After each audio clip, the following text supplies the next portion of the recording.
Hi, this is Eric from longboxreview.com. Welcome to the show, and welcome to what I think is a very special episode, because who I have here today is someone whose work as a podcaster I have enjoyed and admired for many years now.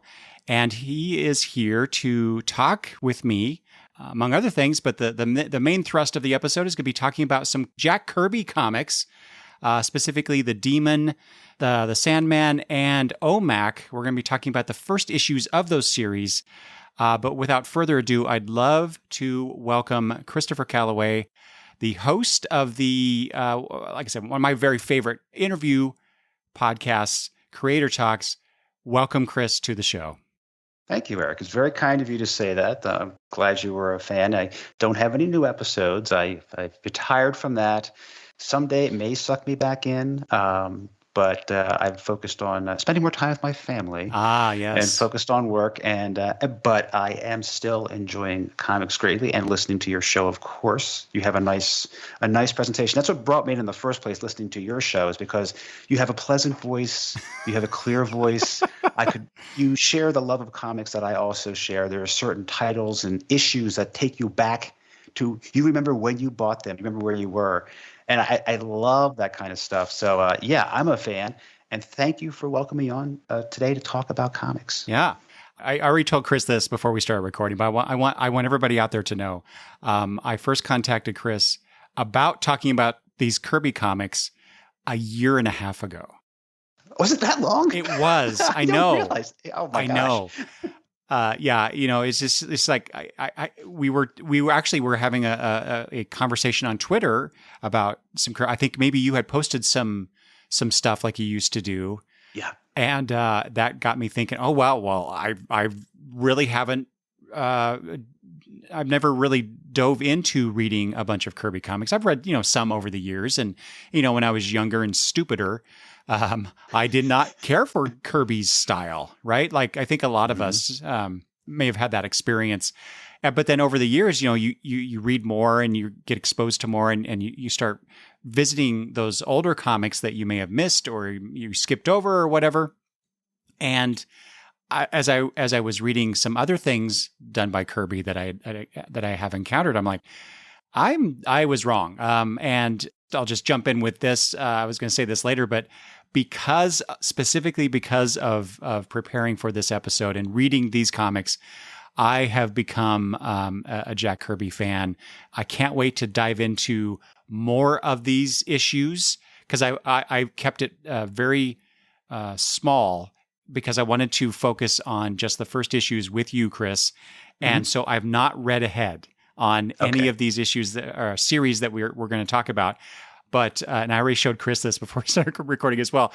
Because of this, I went and bought the DC Comics Bronze Age Kirby Omnibus, which is, I don't know, a bajillion pages, and it weighs like 15 pounds, I swear. And so it's got all this, it's got all the three series that we're going to be talking about, and a whole lot more that I didn't even know, like, I think Our Fighting Forces, I think, is the name of the title, where Kirby does a bunch of the Losers stories. I had no idea he had done that.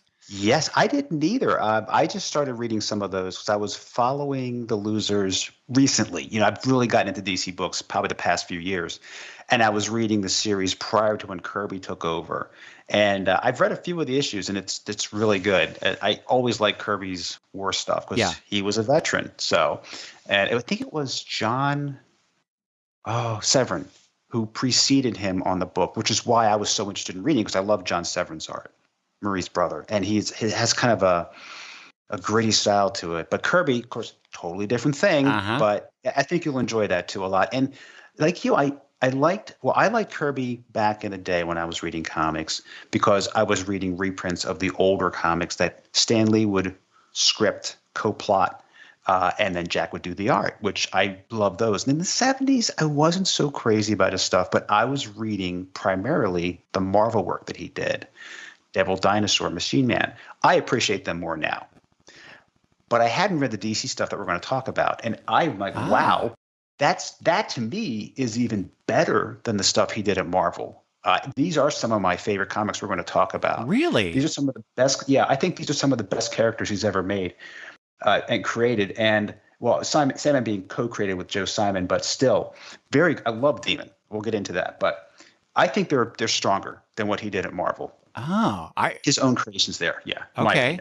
Okay, that's a very interesting idea because all I've ever heard is how great Kirby's work at Marvel was, and the stuff at DC. My impression of what people talk about in relation to his stuff at DC is that it's somehow lesser.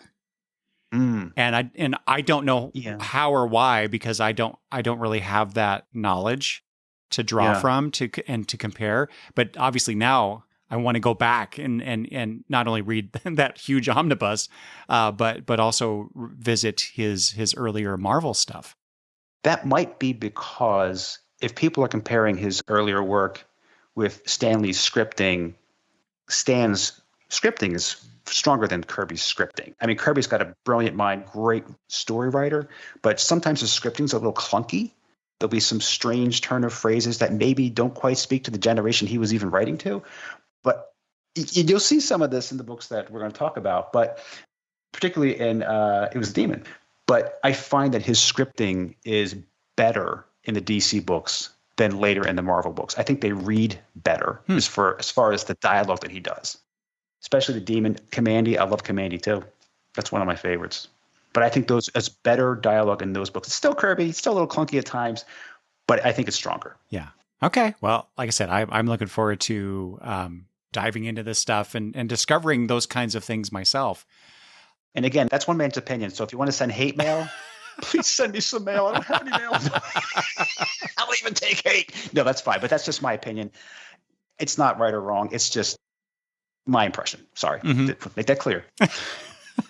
I respect everyone's opinion. It's fine. That's right. Yeah. I mean, like I said, I think I come from a lot of the time of collecting, starting in the late 70s, early 80s. And, Kirby was long gone by then in terms of what was being published. I think that maybe even the very first thing that I ever saw of his was Superpowers at DC.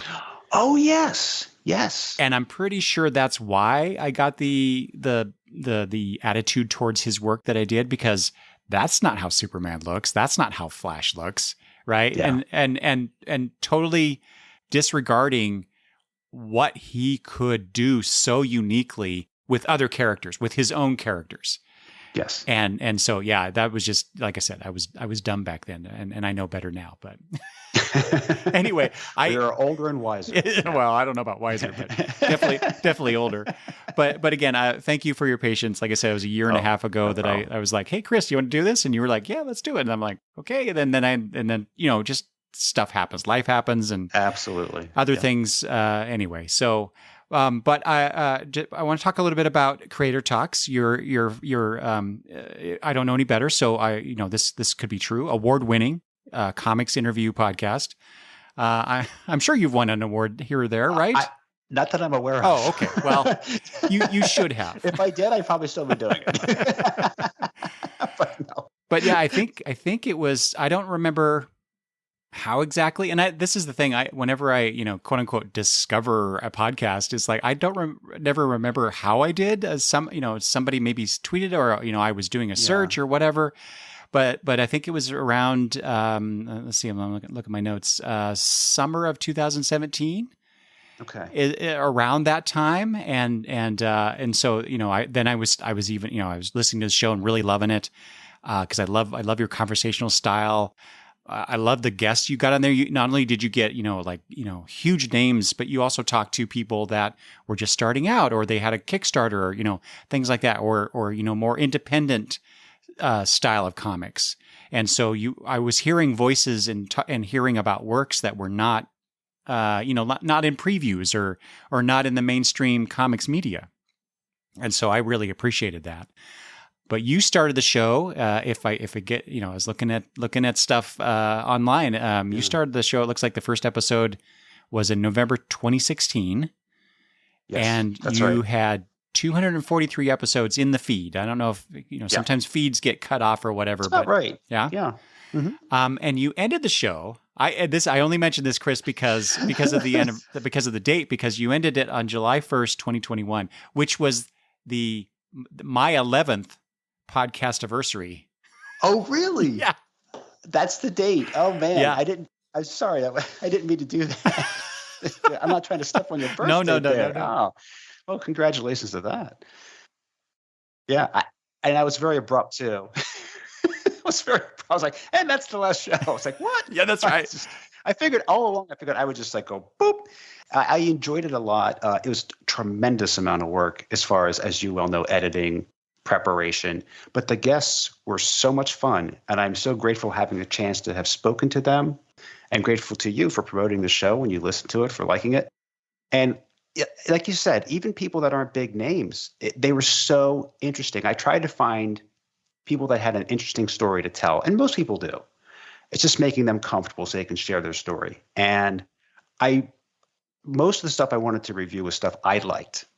People I liked their work. So as the show went on, I started being more selective and going through the previews catalog. I say, wow, that's a really interesting story. I kind of like that. I want to find out more. And sometimes it worked, and sometimes I didn't get a call back. But I'm very grateful for a lot of the episodes, having a chance to talk to the great Neil Adams, Jim Shooter. Nick Cuddy was probably my favorite one, because dear Nick, he passed away before I had even released the episode. And I was like stunned when I saw it on CBR. I was like, oh my God, I just talked to him like a couple of weeks ago. I had no idea he was sick. So I wanted to give him a really strong tribute in that show. And he was so nice. And let me, if I may, Chris, it's Charlton Comics, not Charleston. I'm like, oh no, that's fine. No, correct me. If I say something wrong, correct me. I'm here to learn.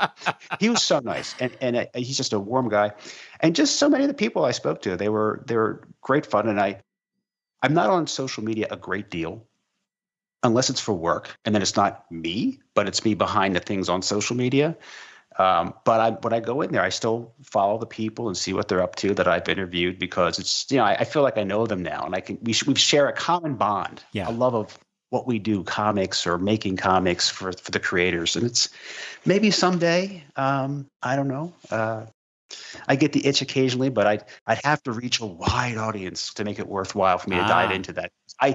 I spent a lot of time in my duff just editing, and it's if I did it again, I would do it on a very limited basis, maybe like monthly. I'm still, I never say never, because it's things I'm like, oh, I'm never going to move out west. Well, here I am 4 years later, right? So I can never say never. I'm sorry I babble here, but I'm leaving the door slightly ajar so I could.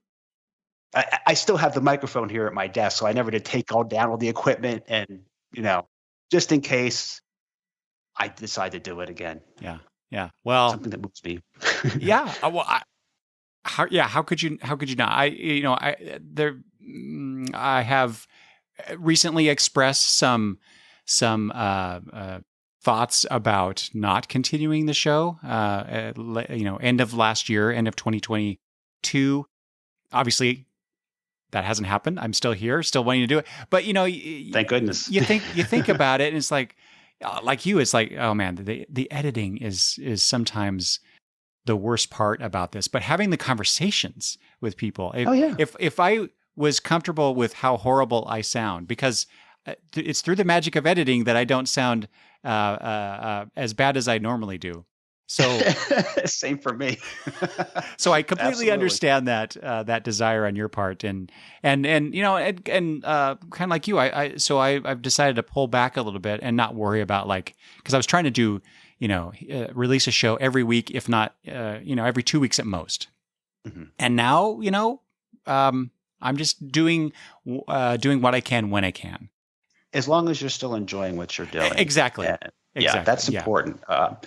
I before we began the show, I was saying that creator talks and doing podcasts actually helps me in my current job in a strange way.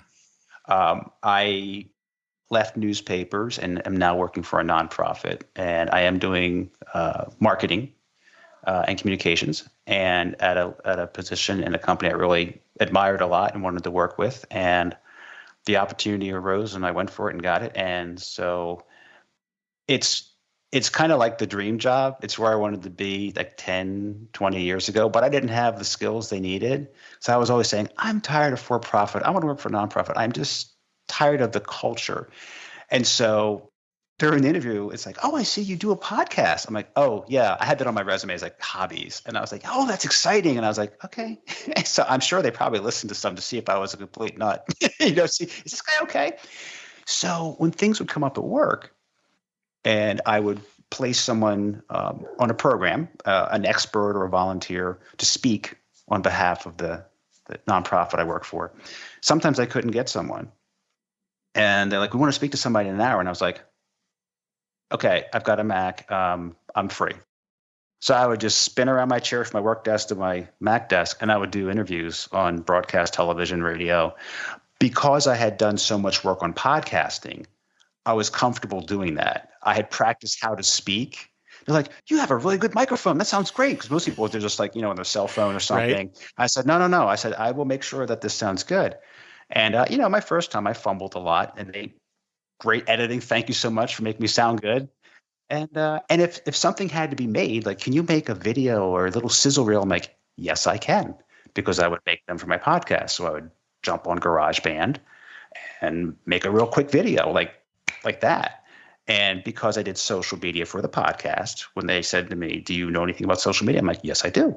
So just and I never planned it that way, but just from my hobby, I had some skills that were kind of my superpower that allowed me it was easier for me to do those things myself very quickly. We need a 30-second PSA.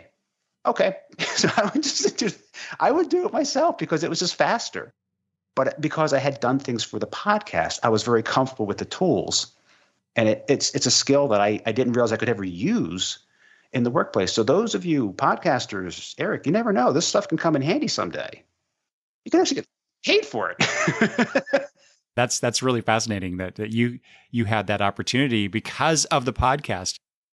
Yeah, it's something I feel like I'm giving back. I've always wanted to give back. Before we dive into these comics, there's one other thing, because you mentioned in our correspondence back and forth that you finally cataloged yes your comics, and you're using was it Overstreet Access? That's to do correct. So? Yes. Okay. I did, yes. It's something I've been meaning to do for years, is to catalog my collection, to know exactly what I have. Because I'd say, I have X number of boxes. What are they worth? I don't know. I mean, I can, most of them have a grade on them that somebody put on when they sold it. And I have a pretty good feel, and I usually grade conservatively so I don't overestimate the value of the book. But no, it's such a tedious thing, and I have to get out a spreadsheet and da. And then I saw that Overstreet had an online database that you can subscribe to, and there's different levels depending upon how many bells and whistles it has and how big the collection is. And I bought the silver level. Oh, first let me explain why. The why is good. So my wife's like, you really got to do this. You got to figure out, what they're worth. So when I go to that great comic shop in the sky, she knows what they're worth, what she can do with them. Should we give half to the kids? I said, yeah, you're right. I mean, I don't know. Should I get a rider on my insurance? I don't know. I have no idea. I have a rough, but I could be completely wrong. And I've been collecting a lot of books.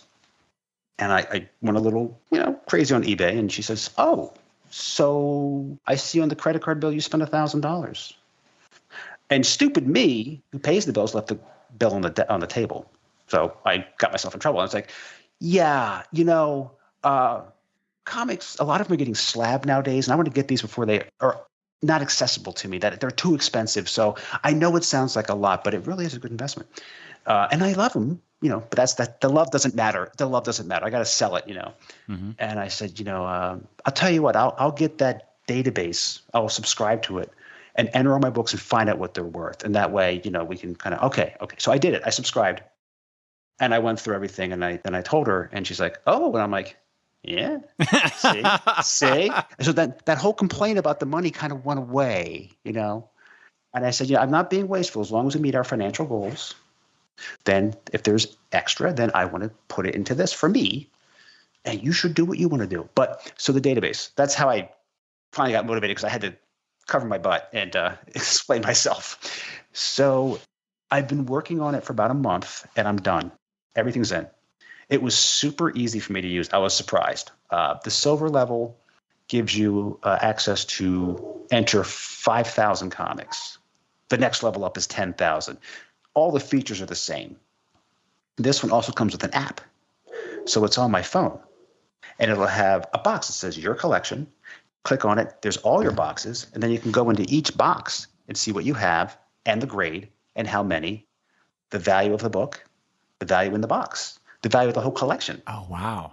And it also has a gap list. So if you're like, well, which ones don't I have? Boom, there's your gap list.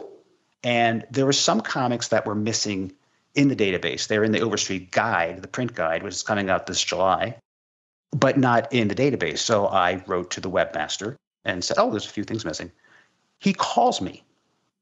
The guy called, oh, hi. I said, oh, yeah, I'm the developer, and we want to make sure this is the best software out there for people. And, how long have you been using it? And talked to me for a bit and said, okay, I want to add those.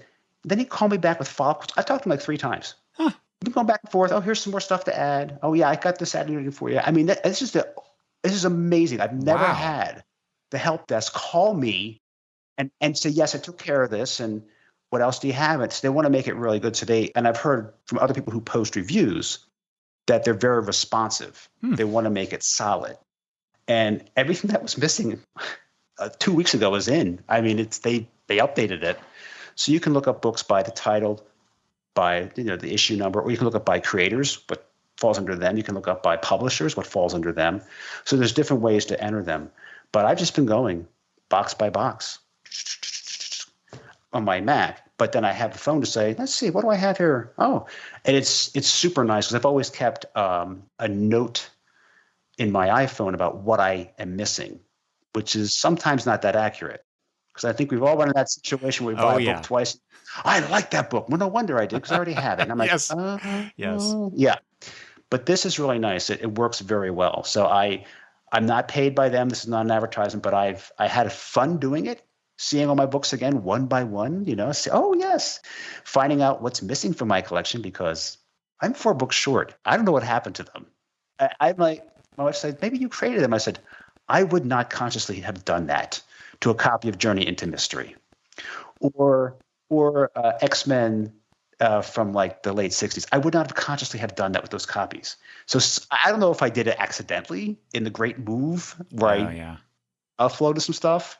I don't think anybody robbed my house because what an odd thing to take, Right. Like just 4 books.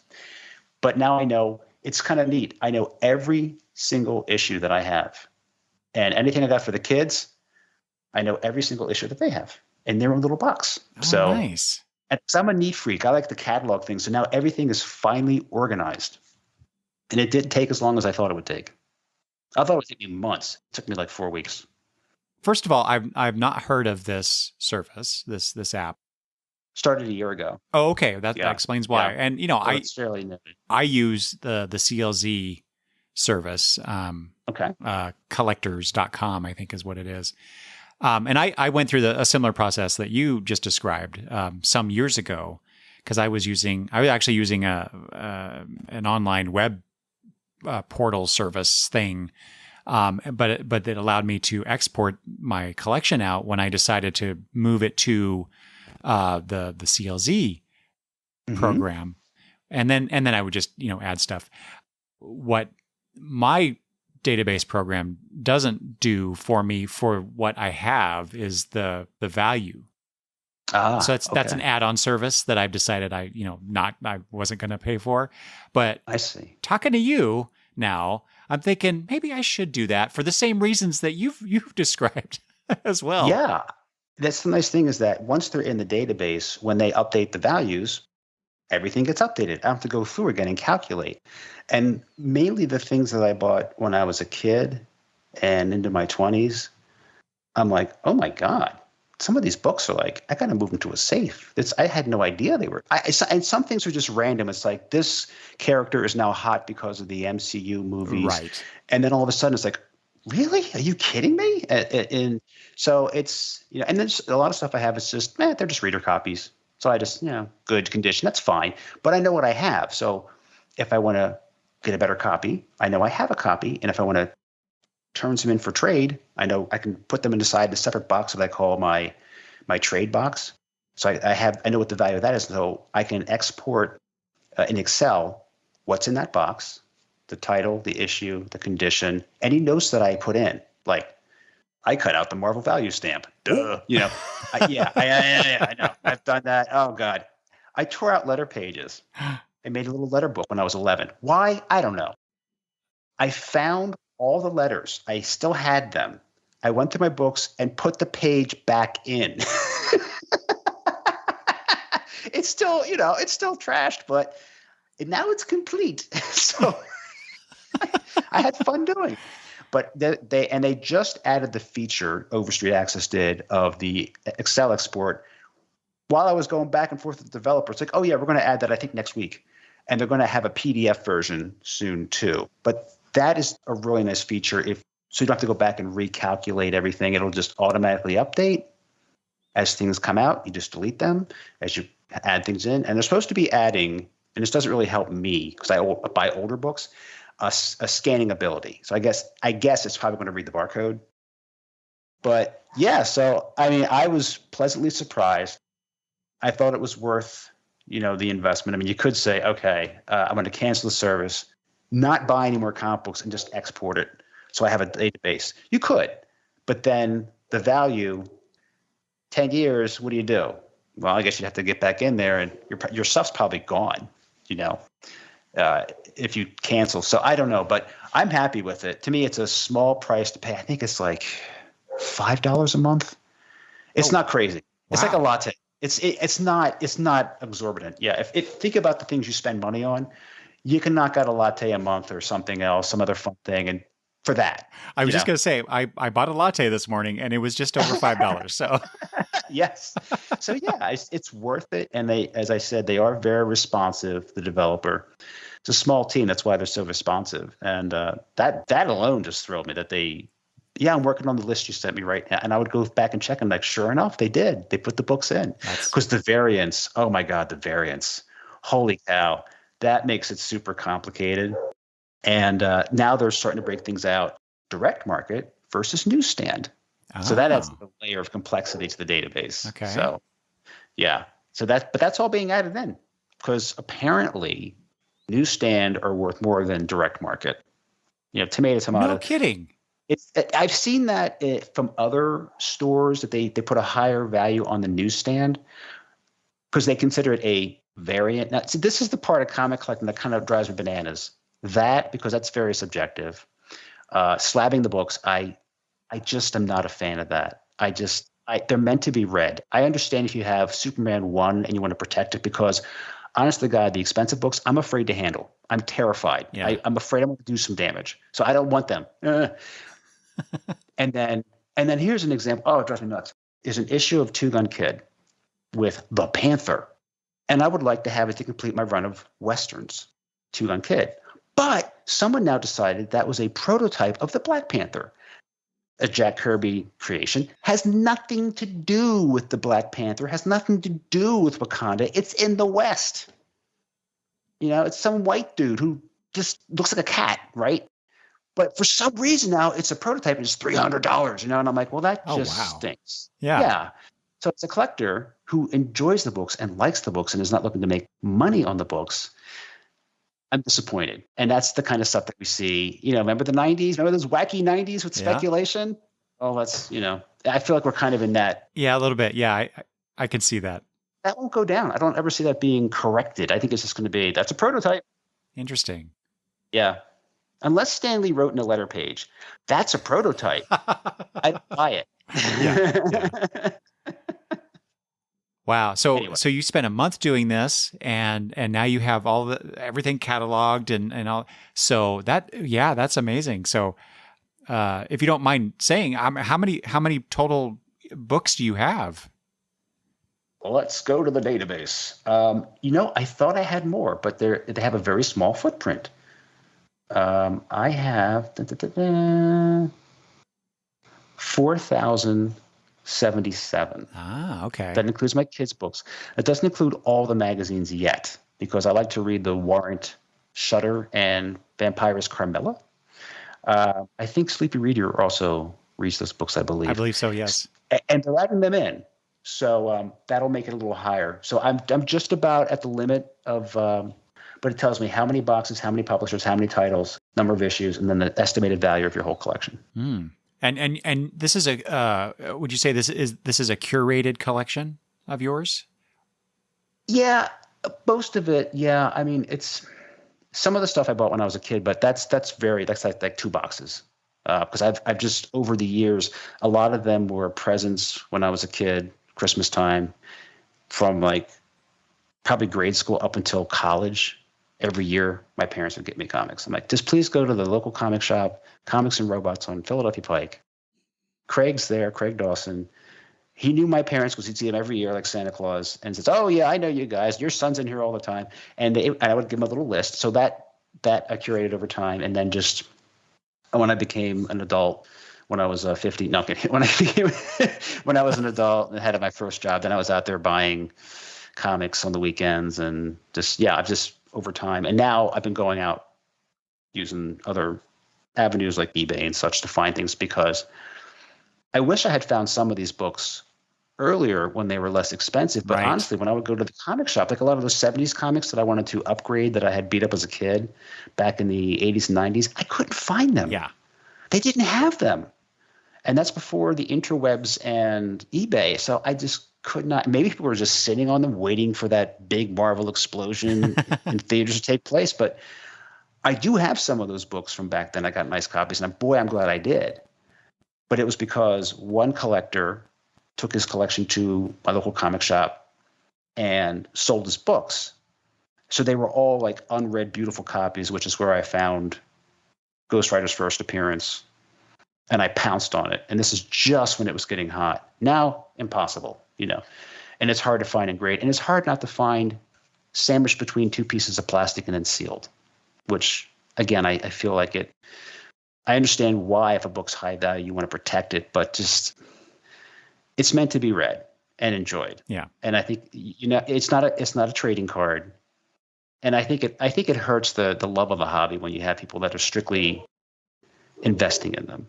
But it's a free market. People can do whatever they want. If people are saying, I want that book slabbed, I will pay, then more power to the retailer who can sell it. That's the way capitalism works. That's fine. I'm just going to go out there and look for my value comics that I enjoy reading, that won't break the bank, and I won't get hit in the head with a frying pan by my wife, who is very patient and understanding about my hobby because I am neat about it. I don't have things all over the place. As long as I say, as everything else is taken care of, then it's fine. If things are not being taken care of, other expenses, then there's a problem. Yeah. And I'm going to hear about it. So she is my she is the reasonable sense. She is the conservative spender, and I am fairly too. But she kind of helps me keep the brakes on. Comics are my weak spot, so I gotta be careful about that. Yeah, you can't tell somebody why it's so important. My dad said when I was a kid, "How many do you need?" I'm like, yeah. There's not a limit. I mean, I just like reading them. I like collecting them. It's just fun. There's no number. Yeah. Is infinity a possibility? Yeah. People don't understand. They don't understand. Well, that sounds great. I've been very happy with my particular database that I have been using for years now, but I might have to take a look at this other one just to see, do a comparison. Yeah, I mean, you can. I think there's a trial period. There's a free version if you want to just poke around and take a look at it. Yeah, great. I don't think they have the prices, but you can at least see how it functions. Yeah. See if it's worthwhile. Yeah, I think that more than just like the price or the value of the books. Well, like I said, I could subscribe to that extra thing that they have. You can decide. It's more about, well, how is the collection presented, or how do you what's the interaction you have with the program and all that kind of stuff. So I'm gonna check it out. I'd love to hear it on a future show, your opinions of it. Use what works best for you. Because I don't have any other comparison to other databases. This is the first one I've actually bothered to use, and I'm glad I did. And it's really it was something I felt I had to do to leave my family some idea of what's there, so they know what to do with it. Because I said, okay, one kid will get the comics, one kid will get the car I have. I said, which do you want, kids? And they said, I want the car. I said, are you sure?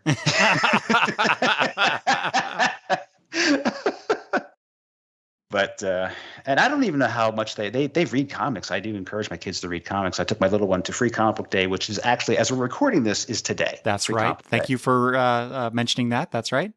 And I only picked up a couple myself because I am a Conan fan, so I did want to check out the new one coming out through Titan. And it looks like it's the full issue. Jim Zub, Villatore, and Villarubia, who did those two artists work with the Dark Horse versions. And Eric, for you. Oh, Dawn of DC. Oh, the new Night Terrors thing. Yeah. I picked that up, so I'm going to check that out. You might want to, when you get out there, if you get a chance. Those are some cool ones. But yeah. I mentioned to Chris before we started recording that I haven't been to my local comic shop yet today. So well, maybe after we're done recording here, I'll head out and see what they have. Oh, and by the way, in the database are all the free comic books from all the Free Comic Book Days. That's nice. You can put those in there. Yeah, good. I didn't realize that, and I was like, wow, because I have a lot for my kid. I would always get comics for him. I've said a lot about this. I'm sorry. I don't need to babble about it so much. I have a lot of Free Comic Book Day issues over the years that I've gotten that I put in my long boxes.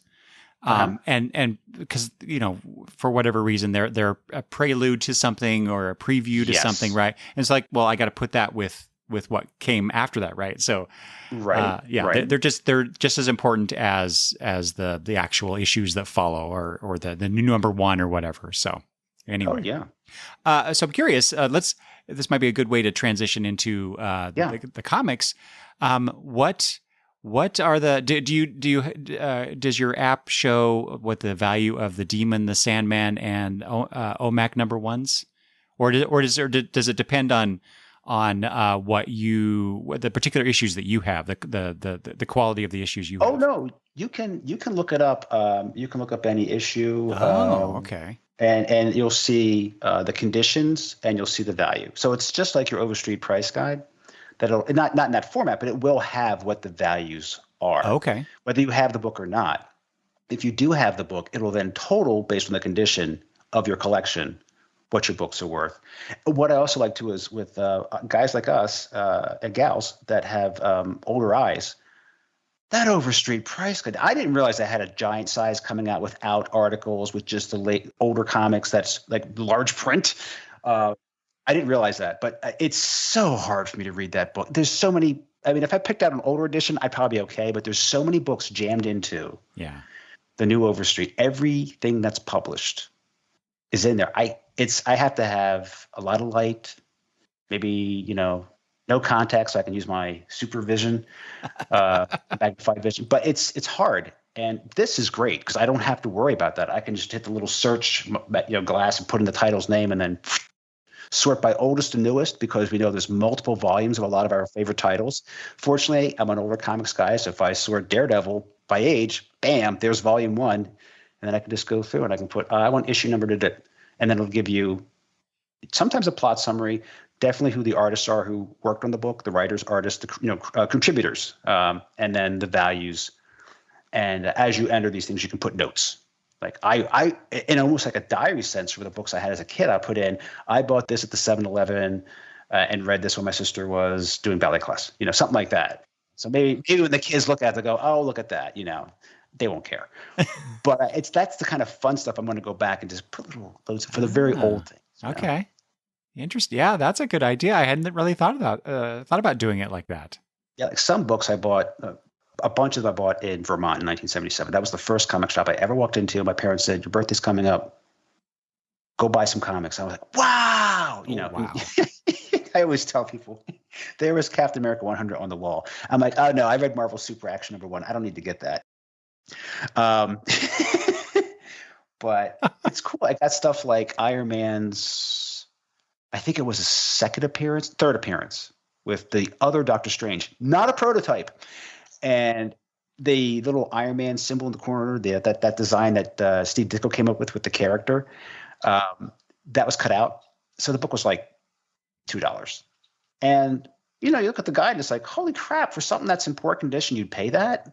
Really? Oh, wow. So I'm glad I have an old copy. It's just, I will never get rid of it. It's just that happy memory of all those books, my eyes popping out of my head when I walked into my very first comic book store. I was shaking with excitement. I was so excited. I'd never seen that many comics in one place, because I always went to the local 7-Eleven, went to the spinner rack. And I was like, oh my God. And I just like bought all this stuff. That was reader copies, nothing great, but I still have them. They're worth something now. Back then it was just like, yeah, whatever. But now it's like, I'm glad I have them and I can enjoy them. Yeah, exactly. Well, I'll show you, Chris, on the video here, but my Demon issue #1 is not in the best condition.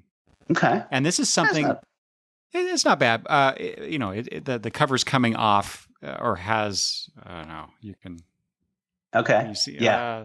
It's still attached. Yeah, just barely. It still counts as attached. But this is an issue that I bought at a Comic-Con many years ago. And so when I brought this out, when we were going to talk about this stuff, I was taking a look at this. Got, whoa, this is not it. It's got like, I don't know what, Kool-Aid stain on the back. Things like it's falling apart. But man, did I love this issue. Yeah. And so let's, if you don't mind, let's get into this. So, that's right. We're here to talk about that. Yes, we should. So this is Demon #1. This came out in August, September 1972. That's the cover date. It was on sale. These dates I always get, the on sale dates I always get from Mike's Amazing World of Comics website. Oh yeah, I've seen that. Yeah. On sale in June of 72. This is by Jack Kirby with inks by Mike Royer. There we go. Mm-hmm. And so those are the only credits. I don't know. Does that mean that Jack Kirby did the colors? I don't think that's what he did. I don't think he did. I don't think he did any coloring. And I do want to say about the coloring, it's similar coloring to the Sandman. They use these primary colors for these superheroes, and I just the yellow and red. I love it. I just love it. I love Kirby's art just in the raw, the pencils and the Royer's inks are like the best pairing for Kirby's 70s work. I think the best pairing. The power's there, the depth is there. I just love the face of the demon. I mean, it looks demonic. It's Kirby. I didn't know he had it in him, but man, it's just got that evilness to it. And it's just a lovely book. That opening page, the first page, I love the framing around the panel where there's Merlin holding the Eternity book. It's just the detail that Jack put into it. And it's just amazing how much he put into it. Even the fire has that Kirby crackle to it. Look at that. And he was fast. Yes. He was fast and good. And I just don't see this kind of detail in comics anymore because I don't say not anymore. Some people still do that level of detail, but I just loved Kirby's level of detail. Yeah. And I think Royer probably did the lettering. So he often would do that. I don't know if he's credited with it, but I think he did the lettering. I think in the other two issues, like Sandman is Royer has a lettering credit, and let me see. No, not on OMAC, but I okay. That makes sense that he would have done these others as well. Yeah. Given the Sandman credit, but yeah, I don't have the history to compare other inkers to Kirby, but that is, I did notice a difference, and we'll get to that when we get to like the Sandman. I did notice it seemed like there's some differences in the inking that Royer did based on the particular book that they're working on. Okay. To maybe he was tailoring it a little bit to the subject matter, or I don't know. Who knows what transpired there. But there are differences. So it's not like, even though it's the same creative team for all three of these books, there are visual differences that make each one unique and interesting. And so that's one of the first things that I noticed as well is like, this is so dynamic. And I will admit, I actually read this, or at least an excerpt. I don't know. I'd have to go find. I should have done this, but I didn't. I actually read the origin of the demon in an old DC digest, the DC Special Blue Ribbon Digest. I think it was issue number 5 that I found this in. And because when I was reading this issue for our talk, I was like, "What? Wait, this seems really familiar to me with Merlin and then Etrigan Etrigan changing into Jason Blood, and then centuries pass, right? I don't remember anything after Jason first appears at the end of the Reign of Camelot in this story, from my memory of reading that digest version. Okay. So I don't know. I'm gonna have to go back and look, but I don't know if it actually reprints the entire story. But so I did have that familiarity with this particular issue before reading it for our talk. The other two I had never read before. And so it was, like I said, it was really fascinating to start with a demon, with the story, the power of it, just like the raw. You mentioned the Kirby crackle. It's like almost like you were feeling that Kirby crackle come off the page in the demon. It was such a wonderful read with, and it wasn't. I will say, we get that wonderful cover with the demon, like you mentioned, jumping out at you, right? Mm-hmm. And we got, I'll mention some similarities in the next one, but it was, I wanted to ask you about this. It was an odd issue in this sense that the demon, the character that the book is named after, doesn't really appear in this issue that much. No, it's mostly Jason Blood and his friends. We kind of established them. We established Morgan Le Fay and how she is trying to, I believe, find Merlin and find the book that Merlin had. Yeah, the Eternity book. The Eternity book, yes. Yeah, we do. We just learned about the demon, his background back in the day, and then it jumps forward into the future, the present at the time, which that is really cool. That book gave me a hook with Merlin, Morgan Le Fay. That I'm familiar with these characters' mythology. So that there has to be a hook for me to be interested in the book. If it's just something that's not interesting to me or over my head, or I don't feel any connection. But that I was like, oh, great. And you have that great cover of the demon leaping, which is almost 3-dimensional, and then that splash page. Pages 2 and 3. Oh yeah. Not that I'm going to go page by page, but Kirby's battle scenes. It's so good. Yeah, fireballs and warriors yelling, and it's so much going. You could stare at that page for like an hour, and just everything he's got in there. Such detail. Since you're just talking about that double splash page, pages 2 and 3, I compared the first 3 pages of the issue that I have, printed on newsprint and colored by whomever, and compared it to the coloring on the glossier stock of the omnibus that I have. And while the coloring is good in the omnibus, it does not have that dirty, dark, gritty feel that comes off the page of the original issue. Right. And in a sense, I'm kind of disappointed, because this is the only issue of the Demon I have in single issue form. So I'm going to be reading this in this reprinted version that's not as, I'll say, visceral as what I experienced reading this first issue. Eric, I feel the same way. With a lot of the omnibuses that come out, the trades, if it's something from, say, 2000 or later, I'm all in with digital trades. But these older books, and I think that's part of the emotional appeal of them for me, is that grittiness that the plain old newsprint brings to the comic. It kind of mutes the colors a bit and gives it a little more depth, and versus the really nice paper and just the bright poppy colors. It's a little too much. Yes. Given the subject matter, it's a very serious battle. It's almost like there's smoke in the air when it's on the. Oh my God! I mean? Yes, exactly. Is that yeah? You can kind of see this. You can smell it more. Yes. And there's that tactile feel. I wish they would do more comics when they do reprint them in omnibuses and trades on a different kind of paper. I know that newsprint's expensive, but Dark Horse did this a while back when they were reprinting Magnus and Solar. They stopped using glossy paper and went more with a not quite newsprint, but not quite the glossy paper, and it looked a lot better. Yeah, more of a matte, and it looked better. It looked closer to the original issues. And these books are so expensive now to buy in a high grade And even in a low grade, they're expensive. I mean, even a reader copy, they're not cheap because it's a percentage of whatever the highest grade is.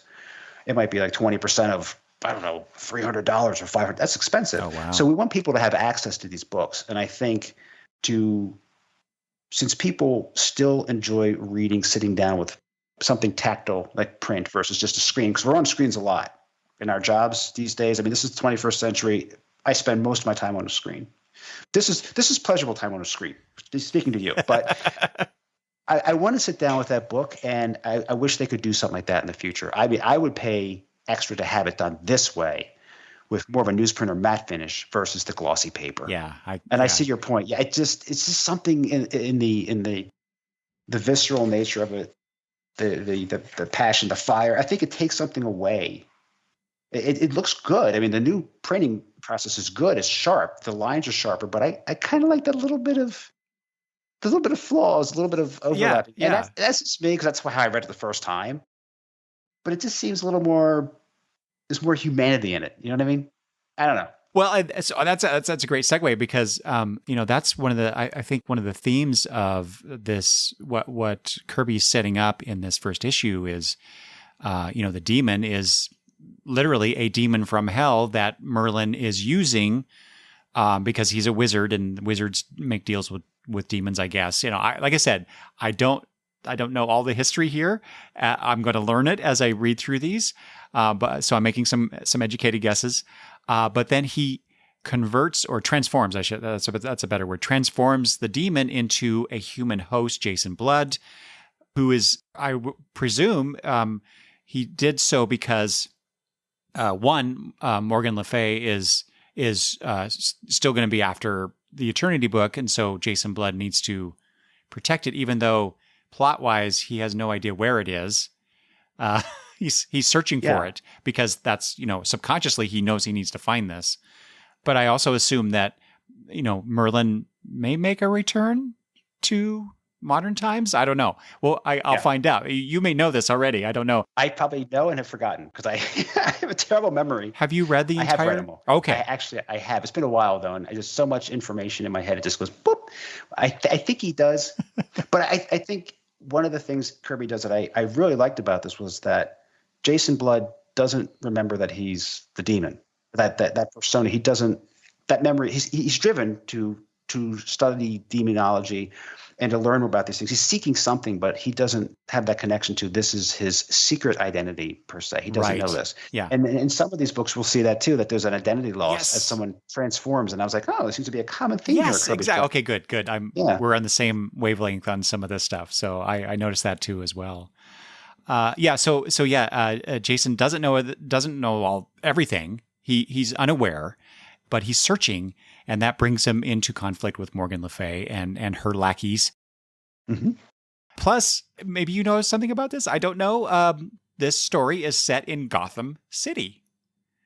So were there plans to team up the demon with Batman? Obviously, that's happened in years after this, but yes, if I recall, I believe there was, and it just didn't get that far because I think after Kirby did this series, I think there was a team up with Batman. And Kirby didn't do that one, but I Brave and the Bold, perhaps? I think so. I think it was Brave and the Bold. Yeah, I think that was where he was going to go. But I know with Kirby, a lot of the stuff, like he wanted to write and draw himself.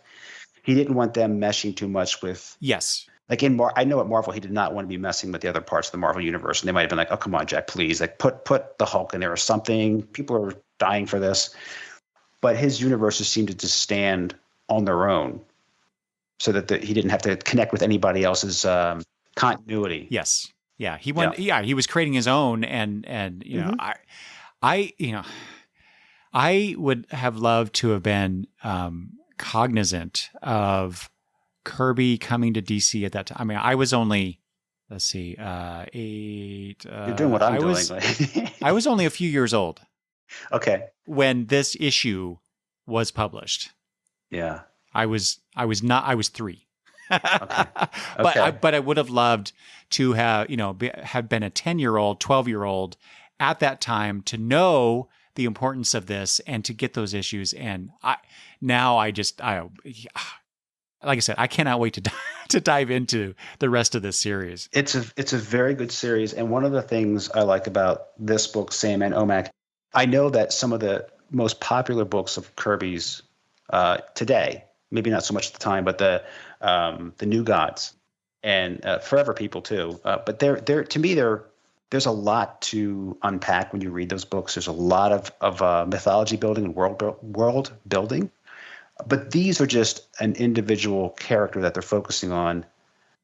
They're not a whole cast of characters. So I find it more accessible for me, not having understood as well the New Gods. There's a lot there to kind of absorb and keep up with. This I can see on a month-to-month basis, getting this off the rack. I'd feel like I was still deeply involved in the story and not lost about what happened last month, or these new characters coming in all over the place. It's a little more focused. Focused. Jack had so much popping out of his head, he wanted to get it all out there. This is more focused. Mm-hmm. Yeah. Well, and it's funny you mentioned that, because the reason I chose these three in particular to talk with you today about was because they were singular character story or series for the most part. I mean, there are supporting cast members of this, and I want to talk about that in a second in regards to the demon. But that's why, and so I have not talked to Chris about this, but my idea was we would talk about these individual character titles, and maybe down the road, if Chris is willing to come back, we could talk about some of these other things, other Kirby things as well. Oh yeah, sure. Expand into the other realms of the Kirby verse. At DC Comics, because although I don't really have a whole lot of those either, so I'll have to invest in another omnibus, I think. But have one for each arm. There you go. I get my exercise too. Yeah. But yeah, that was kind of my plan. Sorry for springing that on you here, Chris. No, like this. I enjoy it. I mean, we took notes for this, and I haven't even looked at the notes. We're just talking. Yeah. Nothing. Yeah. Okay. So let's talk about the supporting cast and the demon real quick, because that was one of the more interesting things about this. Because we get I should have wrote all this down. Randu or Radu? Randu. Okay. I say Randu, but I'm often wrong with these things, like the submariner. Yeah. Yeah, I like him as a character, very strong, stoic character. Yeah. Well, and it's we have basically three couples, right? We have Randu and his wife. We have, or not necessarily couples. We've got, what's his name? Mona and this is where I have to go digging out notes. Yeah, Harry and Mona. They seem to be a couple.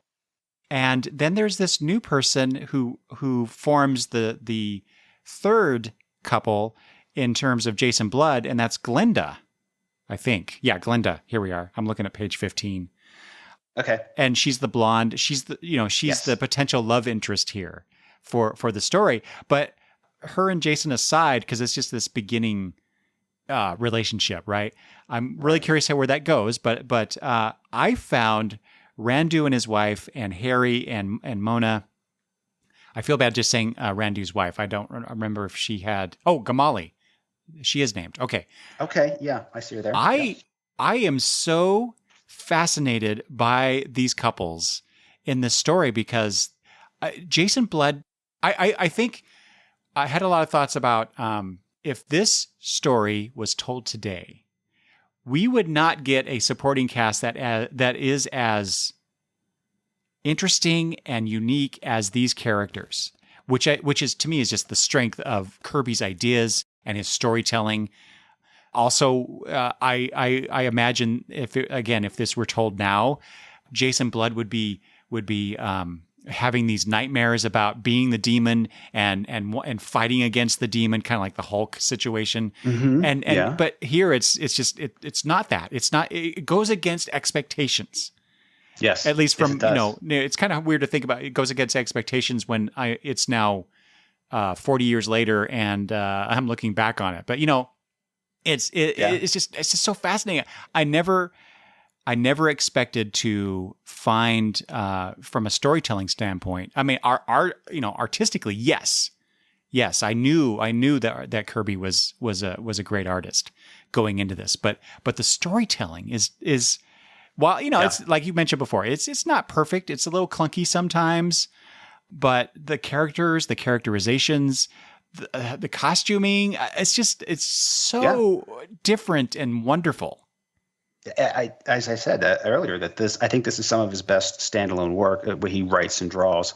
I think it's some of his best dialogue. There is some clunky stuff. I love this. It's Harry. He says, "On guard, you chicks. It's Cyrano to the rescue." And I forget the lady's name. She says, "Ha ha! Oh, stop it, Harry. You've got as much dash as tapioca." Who says that? Right, yeah. But I mean, that's one of those Jack things that I kind of go, "That's charming." That reminds me. I was just listening to a different podcast. They were talking about. I don't remember which one it was now. That sucks. But anyway, they were talking about how people. Oh, I think it was maybe the DC All Stars podcast. They were talking about how writers of comics tend to put like their the younger characters that they're writing about in the story. They tend to put the mannerisms, the word, the phrasings, the words that the younger characters use. Yeah. From their childhood. Yeah. That's what this sounds like. Yes, exactly. Yeah. Sounds like Kirby back in the 40s or 30s, And that's exactly what I think he's doing. But it's so charming. It is. They're dancing like, go-go dancing in the 60s here. Yes. On page 16. I mean, you have this situation. Jason Blood encounters this sorcerer at the beginning of the story, right? And then he has a fight with this armor, empty armor that almost kills him. But then he gets knocked unconscious. Then we see Morgan Le Fay, and then he wakes up. It was like a dream because that shop is no longer there. Nope. And then he just goes and has a little sparring moment with Randu, and then they're having this little get together, this soiree, this little 60s like party, and then the plot goes from there. It's like, what is going on here? This is not something that you would normally encounter in the way that comic book stories are told today. No, he takes the beating and just shrugs it off and throws a party. Yeah. So more power to him. Well, maybe Jason Blood is more like Kirby than we are giving him credit for. Yeah, that's kind of the unexpected nature of these books, that you don't expect it to go that direction. But it does surprise you, especially if you haven't read this before. It would definitely take a different turn if it were written today. Yeah, and I think it helps that it came from the mind of Kirby because it doesn't fall into certain tropes that way. Yes. It does. It's a surprise, which is always fun when you're reading a comic. Otherwise it's boring. Oh, and see, now I realize that I missed a great opportunity to kind of go back and find like reviews, if any such thing existed back then in the early 70s, of these issues, to see what was the reaction at the time, and get a sense of how these ideas and Kirby's creations were received then. I guess our best guess would be the letter pages in the later issues. And I don't know if some omnibuses or trade collections, they put those in there. They do have the letter pages printed, so they'll give us some idea. Now, granted, it's probably not an unbiased pool of letters. It could be the deck could be stacked, but I found that most of the publishers kind of did a mix of positive and negative, especially Marvel. I don't know about DC. I think they printed whatever, which is great. So yeah, I mean that's another reason why I like the older books if I can afford them. To read the letters pages. Yes. Yeah. I want to know what people were thinking at the time. I want to see it in the context of the times. I want to see the ads from that day. Newer books, like I say newer, 2000 and up, which to me is still new. I don't really see that culture because, frankly, to me, things haven't really changed a whole heck of a lot in 20 years. Culturally, if you look at a picture from 20 years ago, other than me looking older, you'd be like, it's not the 50s, it's not the 60s. It's kind of it's been kind of the same style-wise, more or less. That's why I dig these books. That's the ad on the back, dig these, because there's something neat and quirky about it being from the 60s and 70s. I'm sorry, I digress again. But. Well, and it just occurred to me, Tomorrow's has the Kirby Collector magazine, issue magazine. I bet you there's some Kirby focused. There. Yeah. Oh wait, no, I do have one. I think maybe you even pointed me to the Kirby issue that back issue magazine came out with recently, because there is some stuff in there about the Demon and Sandman and maybe OMAC too. Yeah, they're a great resource for that. So if you want to get some of that that what the thoughts were at the time, and you don't want to go out and spend hundreds of dollars on back issues just to read that, they have some really good information, really good articles in there. Yeah, I'm going to have to revisit those things and see what I can find. Shall we? Is there anything else about the Demon you want to say, or should we move on to the Sandman? We can move on. I think if people have not read it, I would get a copy any way you can. Omnibus. Don't steal it, but I mean omnibus, digital. If you find a beat-up copy and you can afford it, I would take the beat-up copy, frankly. I think it's a truer experience to read it that way. Like I said, my issue is, I mean, the cover is really beat up. The interior pages of my issue is really good. But I admit, when I pulled it out and saw the condition, I was like, do I really want a chance making it worse? And so I initially read it digitally on my iPad through the DC Universe site. But then when I went back again to take notes and whatnot, I was like, no, I want to see this the way it was originally presented. So I very much enjoyed this. So anyway, okay. And I pushed all liquids away from my table as I do pull these out of the bag, because you mentioned Kool-Aid earlier on the comic book, it looks like, and I was going through mine, and I went through my Man from Atlantis. Anybody remember that with Patrick Duffy? Oh yeah, Man from it, yeah. And I have some, and I'm like, what's Kool-Aid? Every single issue had Kool-Aid. Or probably 7-Eleven Slurpee or something, whatever I got at the time. I don't know. I have a Legion of Superheroes issue where I dumped strawberry Kool-Aid on it by accident, obviously. Yeah. But I still have that issue. I replaced it. I got a new copy, but I still have that Kool-Aid. You still have that special issue. One. Yeah, that's a special variant. Special variant.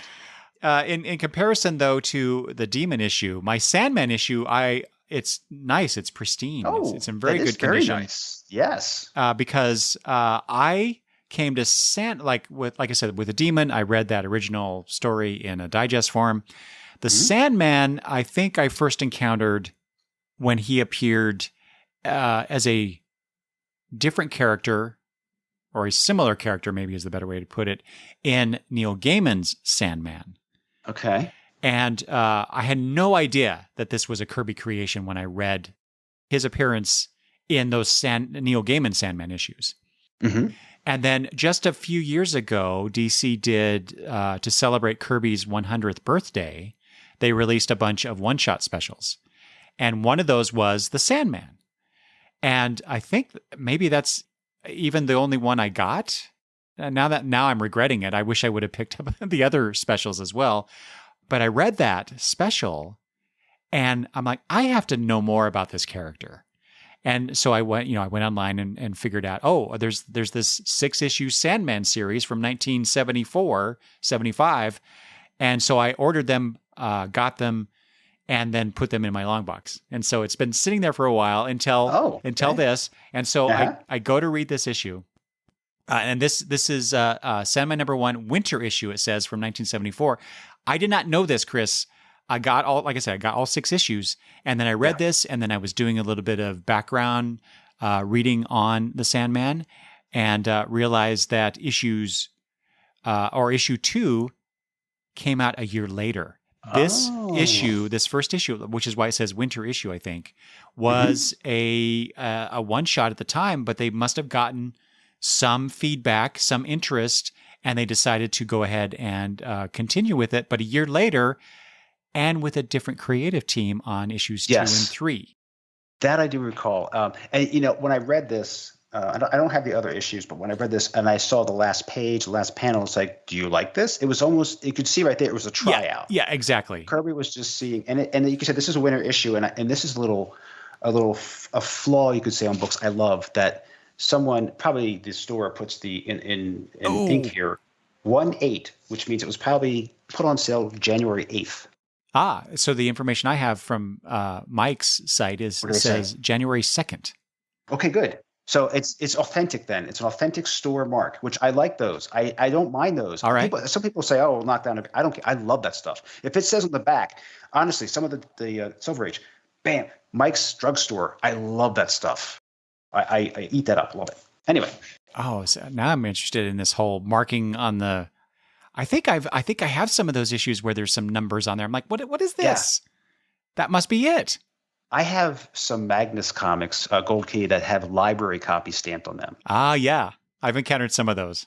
Yeah, it's not the library, because I mean, they are like flat, bright, almost near mint, except for that stamp. And I'm like, I wonder if they were Gold Key's library. I don't know. Oh, yeah, interesting. It could be.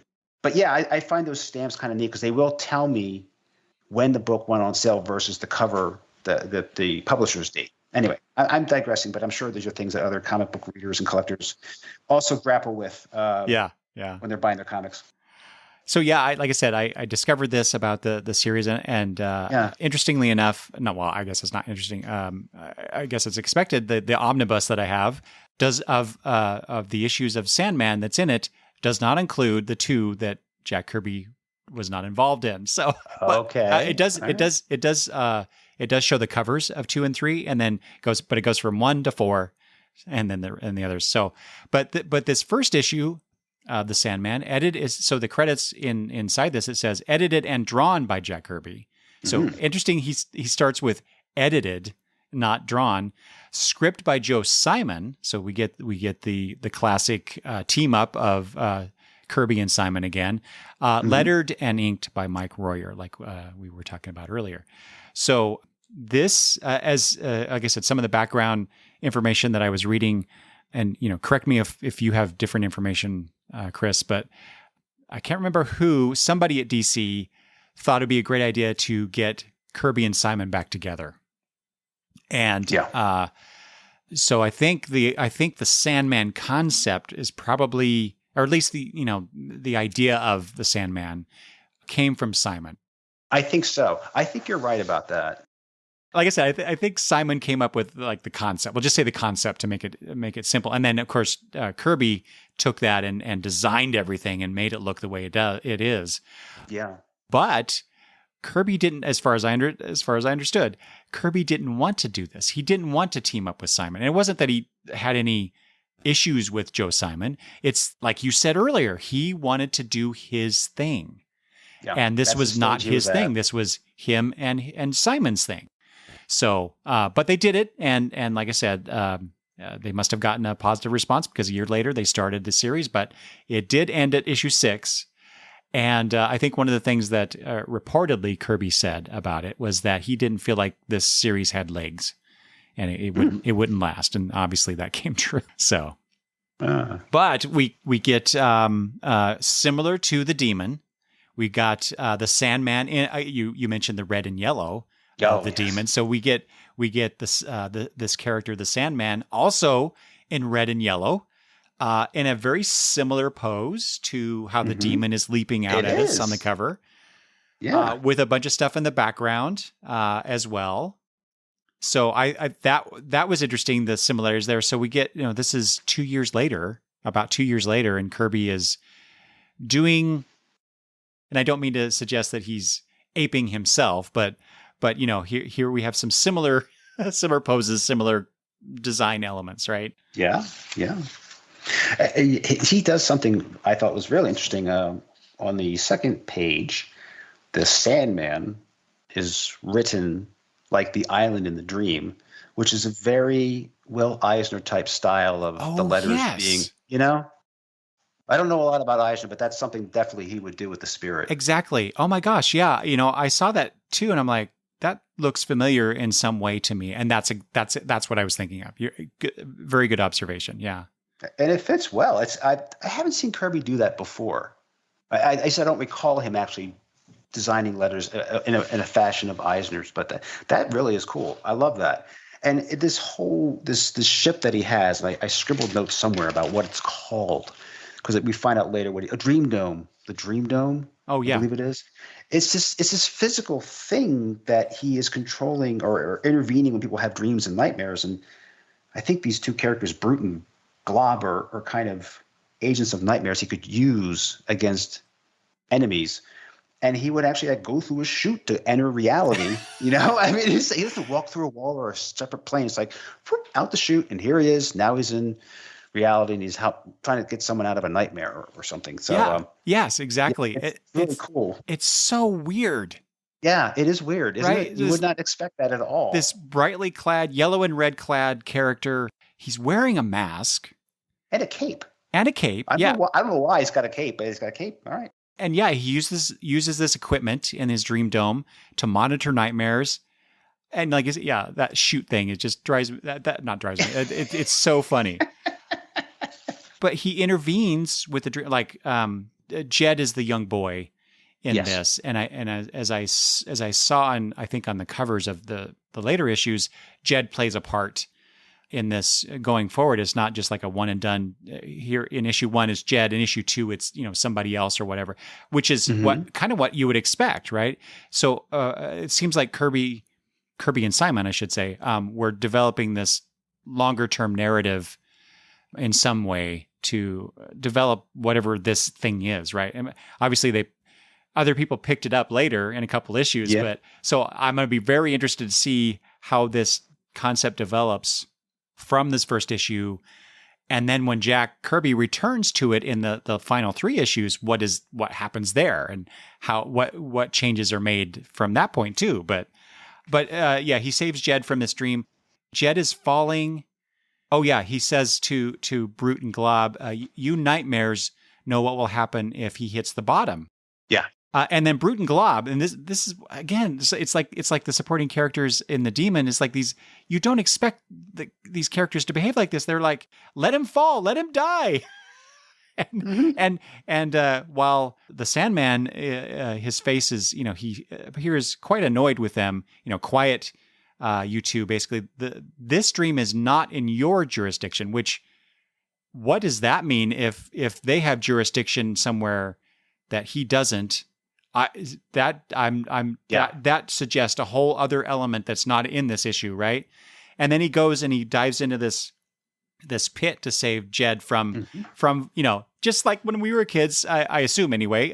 If you have a dream where you're falling, all I've ever heard was if you hit the bottom, you're dead, right? And so that communal dreamscape is now in this comic book. I just love that.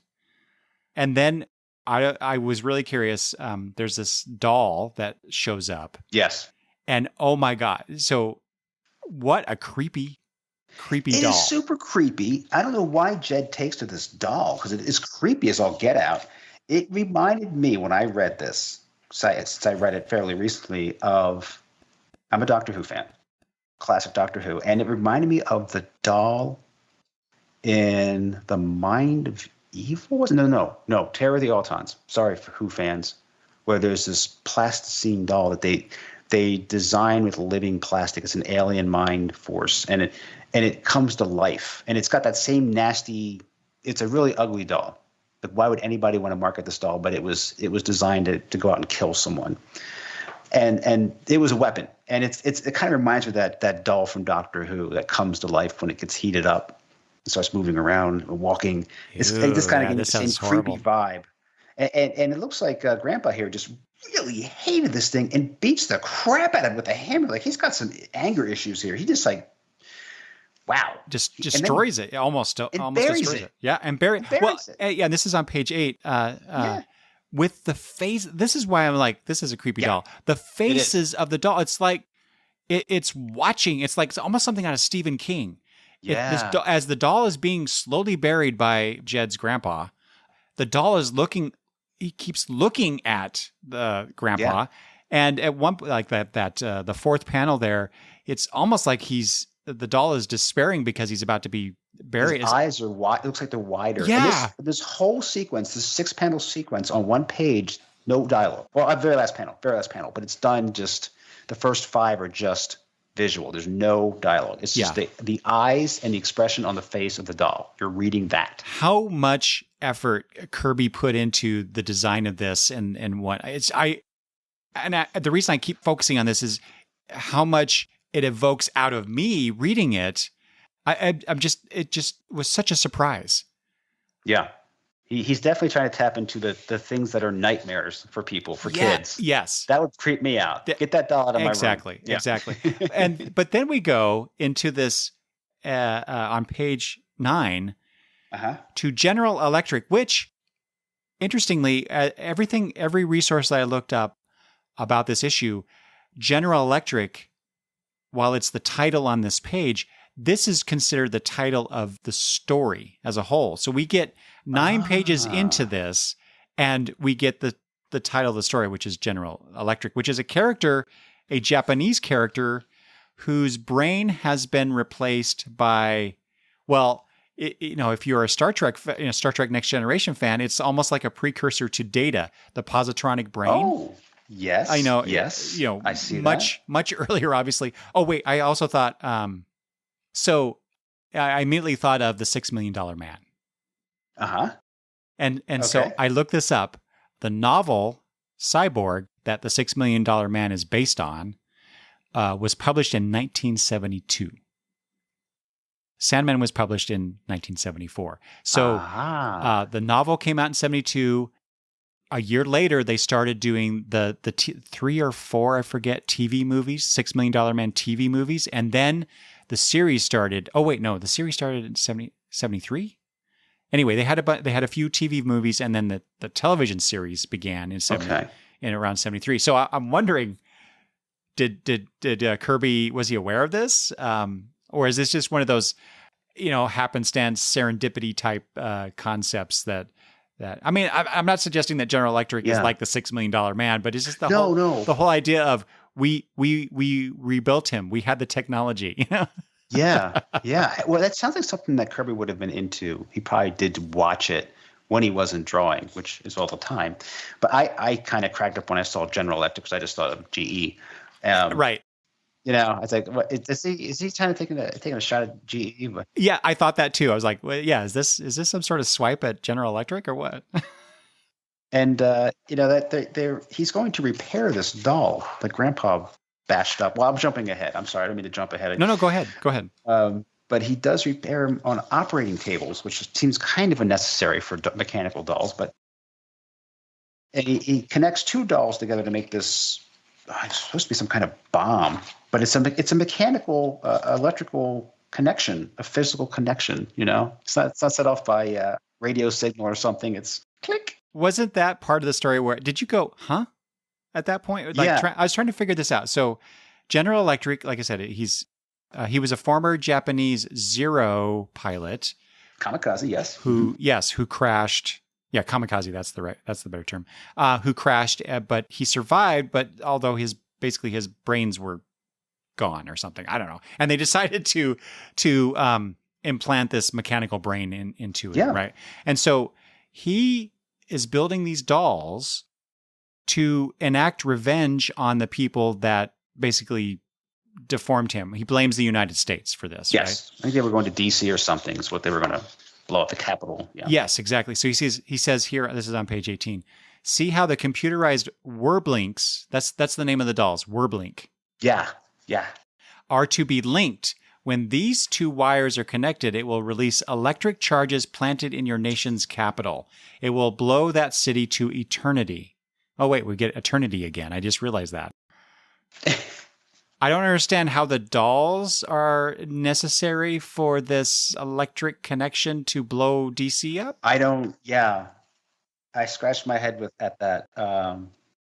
But the dolls were necessary to evoke nightmares, I guess. So that's why he probably used that technique. But it's just so bizarre. I liked it. It was of course, if you're going to rebuild someone's brain, you're going to have a glass globe so that you can see every little work. Exactly. Yeah, that's safe. That seems good. I mean, it's considering that there's another character, although I guess it's reversed because the brain from the Doom Patrol has a brain, but in a mechanical body, which Robot Man as well, I guess. But but this is kind of reversed. So it's. If only General Electric had been put into the Doom Patrol comics, that would have been a great confrontation. but yeah, I mean, besides the kind of the oddities of this, I think this one is maybe the most odd and maybe even less thought out, less complete in its concept. Yeah, definitely a tryout book. And maybe, again, it had to do with both Simon and Kirby working on the book. And it's not something – I mean, I definitely think that Demon's a stronger book, and OMAC. So, and that might have to be just because it wasn't solely Kirby's. He did a great job with the art. Yeah. I love his insects, nightmare insects. And he was very tasteful in the way they destroyed General Electric. We just see pieces flying when sound waves from the Sandman's little whistle shatters his head. Yeah, it says in the capture box, General Electric's glass skull shatters under the sound pressure. Yeah. I missed that. I thought that was just, stuff in the room that was being flown apart. No, I was like, that's his brain. Pretty dark, man. Oh my God. That's pretty dark. Wow. That's a whole new dimension for me on this one. But yeah, just kind of like in the Demon, where the Demon is not as present in the story. The Sandman, while he's on more panels in the page, he doesn't really have a personality. He doesn't feel like a fully formed character like Jason Blood does. He almost seems like the thing of dreams, like a dream superhero. Something you would. But there's not a real. You said there's not much depth to the person or the character, I should say. So yeah, I am interested to see where they do take this after this winter issue special. Yeah, but I think this is definitely the weaker of the three. Oh, I was going to talk about like Royer. So this is. And like I said, this may be because this is not dark magic fantasy like the Demon. This is more dreamscape. This is more superhero-y. And while there are, there's Kirby Crackle in here as well, the line work seems to be, and maybe this is just how Jack did it. Maybe he did it, I don't know, more quickly than he does some other stuff. But it seemed like Royer was just inking what was there on the page and as opposed to maybe embellishing more, which I kind of think he did in the Demon, but I don't know this for sure. But it seems that there is a definite difference in the visuals between the Demon and the Sandman. Yes, I would have to hopefully maybe in one of tomorrow's publications. Or in the Kirby Collector, they have some pencil pages of this and Demon to see how much detail Jack put. Maybe he just did like a rough layout for it. I don't know, but I'm sure that information's out there because some of the stuff does exist, and that might be a good point of comparison to see how he actually roughed it in. Yeah, exactly. How much detail did he put into it? Well, and I tend to think, Kirby seemed like the type of artist that would put in as much detail as he thought was necessary. Yeah. Mm-hmm. And I guess maybe that's what I'm reacting to is I'm not seeing as much of that in Sandman in comparison to the Demon. Yeah, absolutely. Okay, so since we're talking about the differences between things, shall we go to our final first issue, Kirby first issue? And this is the one where I have to look. Well, I don't because I now have the omnibus, but since I don't want it to break my legs, I'm looking at it on my iPad here through the DC app. This is OMAC issue 1. This came out. So what did I say? The Sandman came out, January of 1974. OMAC came out, 2 years later after the Demon. So September, October 1974, on sale in June, by Jack Kirby with inks by Mike Royer. So back to that classic combination that we had in the Demon. This is the first time I had read OMAC, Kirby's OMAC. Okay. Though I was aware of OMAC, the concept, the character in DC Comics, because I think there was a DC Comics Presents issue, number 61, that George Perez drew the cover for. I don't know that I've read that. I have it. I don't know that I've read it. I'm going to read it after this. But it was what I knew of the concept about Buddy Baker and being transformed into the one-man Army Corps, which is what OMAC stands for. Mm-hmm. I was aware of that. And then in 2005, they had the OMAC Project, which is a complete change in the whole idea of what OMAC is. But I thought it was an interesting way to extend the idea and expand it beyond, one character, Buddy Baker. at that time, the current DC universe timeline. Whereas OMAC here, Kirby's OMAC, is the world that's coming is the phrase that he repeats a couple times in this issue. So it's near future history that he's delving into. And so this was like I said, the demon is kind of like magic, fantasy, occult. The Sandman is dreams. Mm-hmm. Like I said, a little superhero-y thrown in. OMAC is like science fiction. Yes. And social commentary. This has the most social commentary of the three. And like I said, I'm curious to see how much of that plays out as we go through what there were 8 issues of this. I think there were 8. Yeah, I think Kirby. I think he left DC at the end of this. I believe, maybe. I also think there was. Is it this one or? Yeah, I think it's this one. I think OMAC. There was a planned 9th issue, and then the DC implosion happened.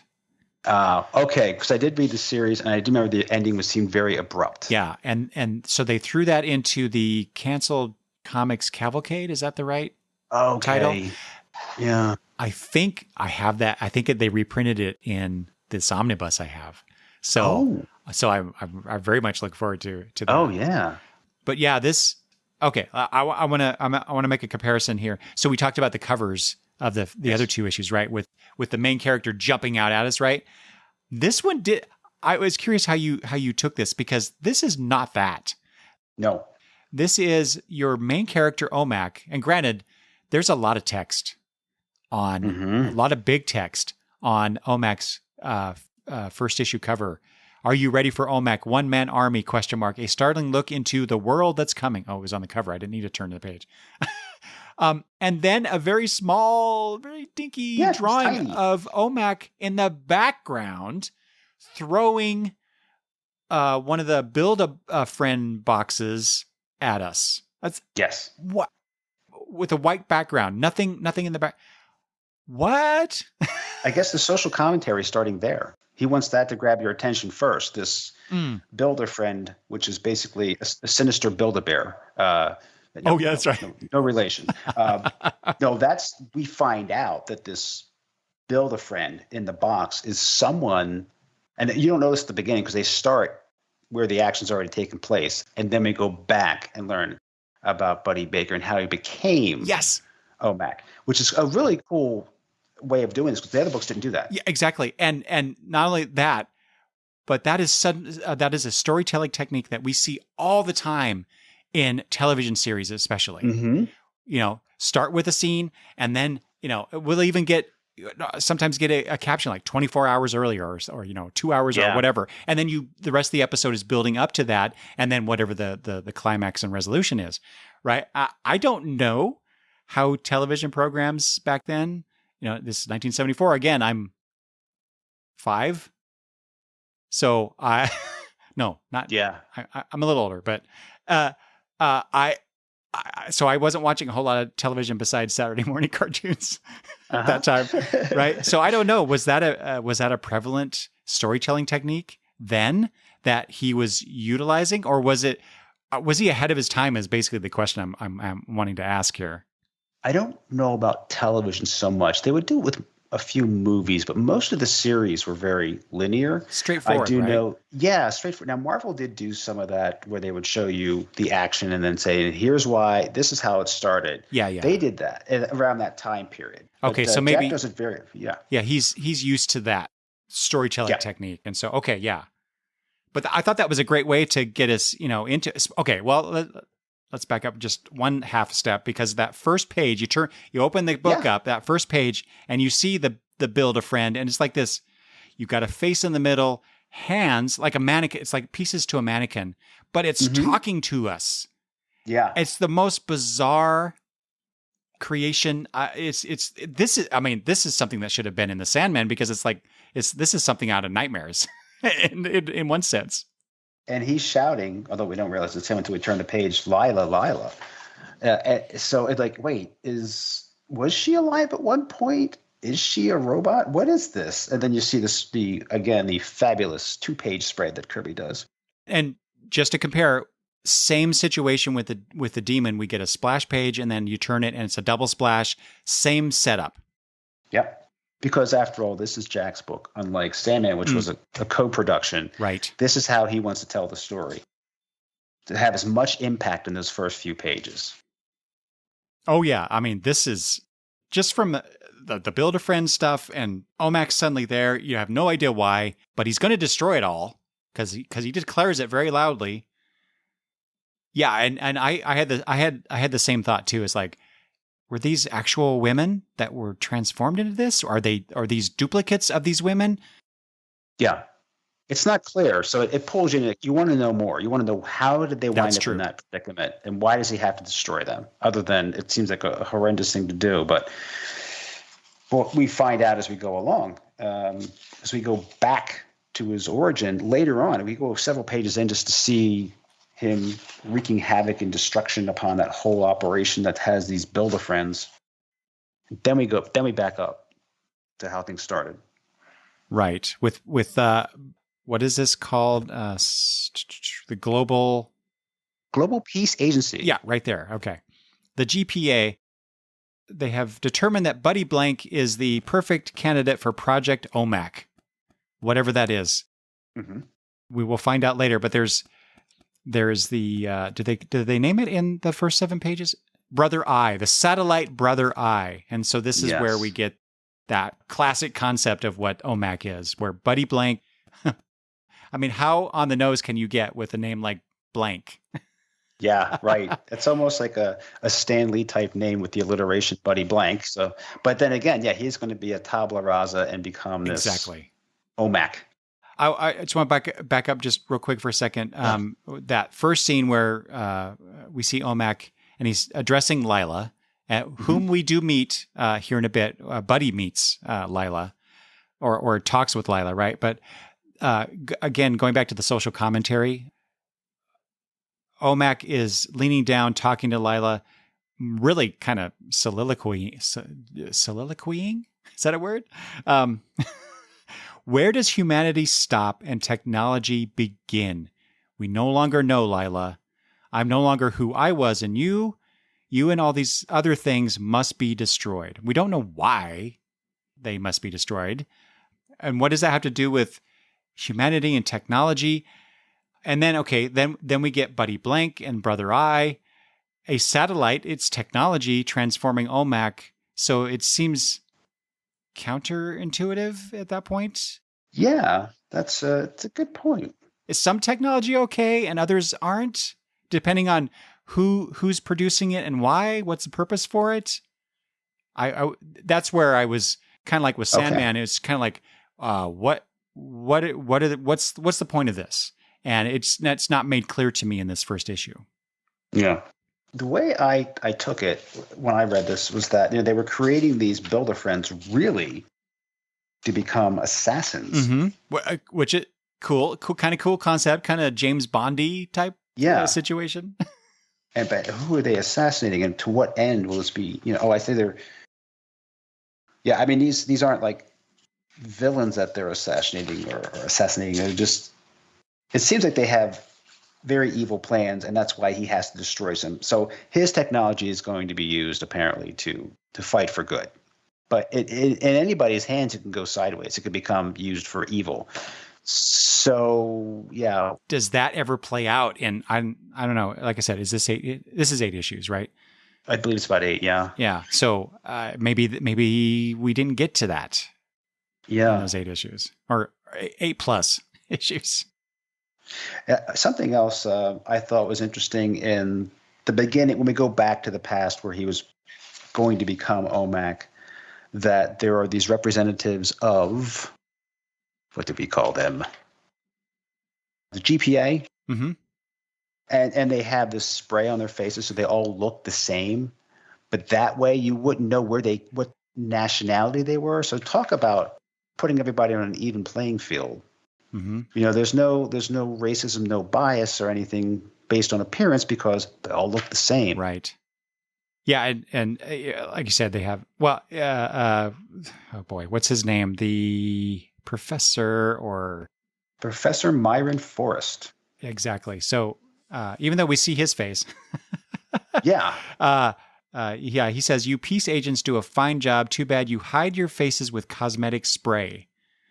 It makes us anonymous. We could be of any nation, which is, yeah, that's a really interesting concept that all of your agents all look the same because like you say, that no bias, no prejudice. They are, well, they're blanks, just like Buddy. Yeah. Yes. Yes. It's the mission that they're on, not where they came from. So you're focused on that. And that's why they use this. This is a heck of a spray, by the way. Right? I mean, why not just wear a mask or something? But yeah, exactly. It's the near future, so it's gotta be a sci-fi sounding kind of thing. Yeah. Although maybe they could use some fashion design help because they're wearing orange pants, blue overcoats, a yellow shirt and gloves, and a purple cape, along with the orange head covering that it is a very bizarre ensemble. But I guess if you see a GPA agent coming your way, you know who There's they no are. doubt. No doubt. That's right. And then we get introduced to the other blank of the story, Buddy Blank, and he's kind of like a sad sack. Kind of reminds me of Peter Parker a little bit when he was in high school and encounters a bully when he's trying to just do his job. But the thing about that scene that I thought was really cool, again, this goes to like I said, I keep saying the sci-fi concepts here. His boss tells him to go to the psychology section and lose his frustrations. Yeah. That's right. In the world, and so this is the caption, in the world that's coming, discontented employees may find new attitudes here. And we see a door to the silent room, a door to the destruct room. There's a crying room that a young woman comes out of. And but Buddy goes into the destruct room, and we see looks like 3 or 4 individuals in here. One is tearing a book apart. Destroying this book is just what I need.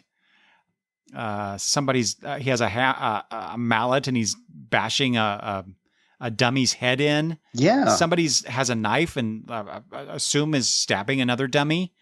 And then there's this other guy who they have these human-like or human-looking things on rails that you then kick into the wall. And they whack their head. Yeah. They go head first into the wall. And in case you missed it, they're burning cars in the next page. Now, how can there not be collateral damage? What does HR have to say about this? Right. I mean, you think about incident reports, and where's the lactating room? We don't have that. No, but we have a destruct room. And here, get this, Eric. My current employer, I went to the home office, the mothership. They have a room called the screaming room. Now, it's nothing like this. But if you're frustrated, you go into this chamber and you scream at the top of your lungs. And basically what you hear is, so you can just let it all out. OMG. I'll send you a picture. I have a picture of it. Yeah. It's hilarious. Are we living in the world that's to come? Well, this seemed healthy compared to burning cars and having a sledgehammer and a knife around other maniacs taking out their frustration. I swear, what's the name of the company? Pseudo People Incorporated, I think. Mm-hmm. That's building the Build-A-Friends, right? Catchy, yeah. I swear they're hiring psychopaths on purpose, and they're only using these rooms in the psychology section to keep them in check until they're needed. Where's Teledoc? I mean, come on. Where's the virtual therapist, for Pete's sake? No, we just have people beating the crap out of stuff. And I'm surprised they don't wind up injured themselves. This is such a bleak but interesting view of the near future. And then we get the scene between Buddy and Lila, and Lila appears to be, although her speech pattern is a little odd. It is. Which is obviously a telltale sign, but she appears to be human. And interacting with Buddy. But then we, quickly, I mean, this is all on one page where we see her, they've had a relationship. They know each other. They're familiar with each other, I should say. And then at the very bottom of that, again, 6 panels. That's all it takes to give you this backstory of Buddy and this relationship he has and the nefarious plot that Pseudo People Incorporated are planning, because they say she's perfect. She's more of a person than that company dummy blank. Agreed, but these field tests are getting too risky. Let's end this one. And then they escort her to the some lower realm of the building called Section D. And this is one of the things I wanted to ask you. Section D, Command D. Is this Kirby playing around? Ooh, that's a good question. I'd have to go back and look. See if that somehow is somehow referenced in a later story. Weren't they connected?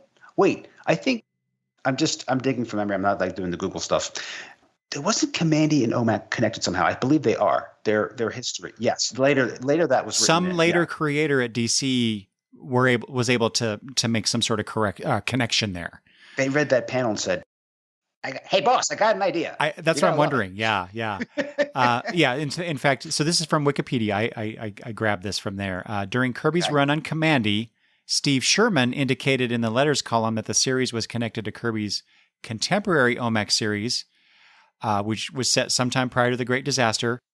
So that's the quote. And then, my observation in my notes is what I have next about Section D and Command D. Section D, yeah. Yeah, that's really, I choose in my head canon, Kirby was like, yeah, I'm playing around with this a little bit. Right. I can see that. Yeah. Good call on that. Buddy then he follows them down because he's curious about Lila, and they're basically about ready to put the kibosh on Blank. And that's when OMAC starts appearing. And by the way, great security in that building. He just like walked into Section D. Like, where's your badge? Nope. Just follow him in.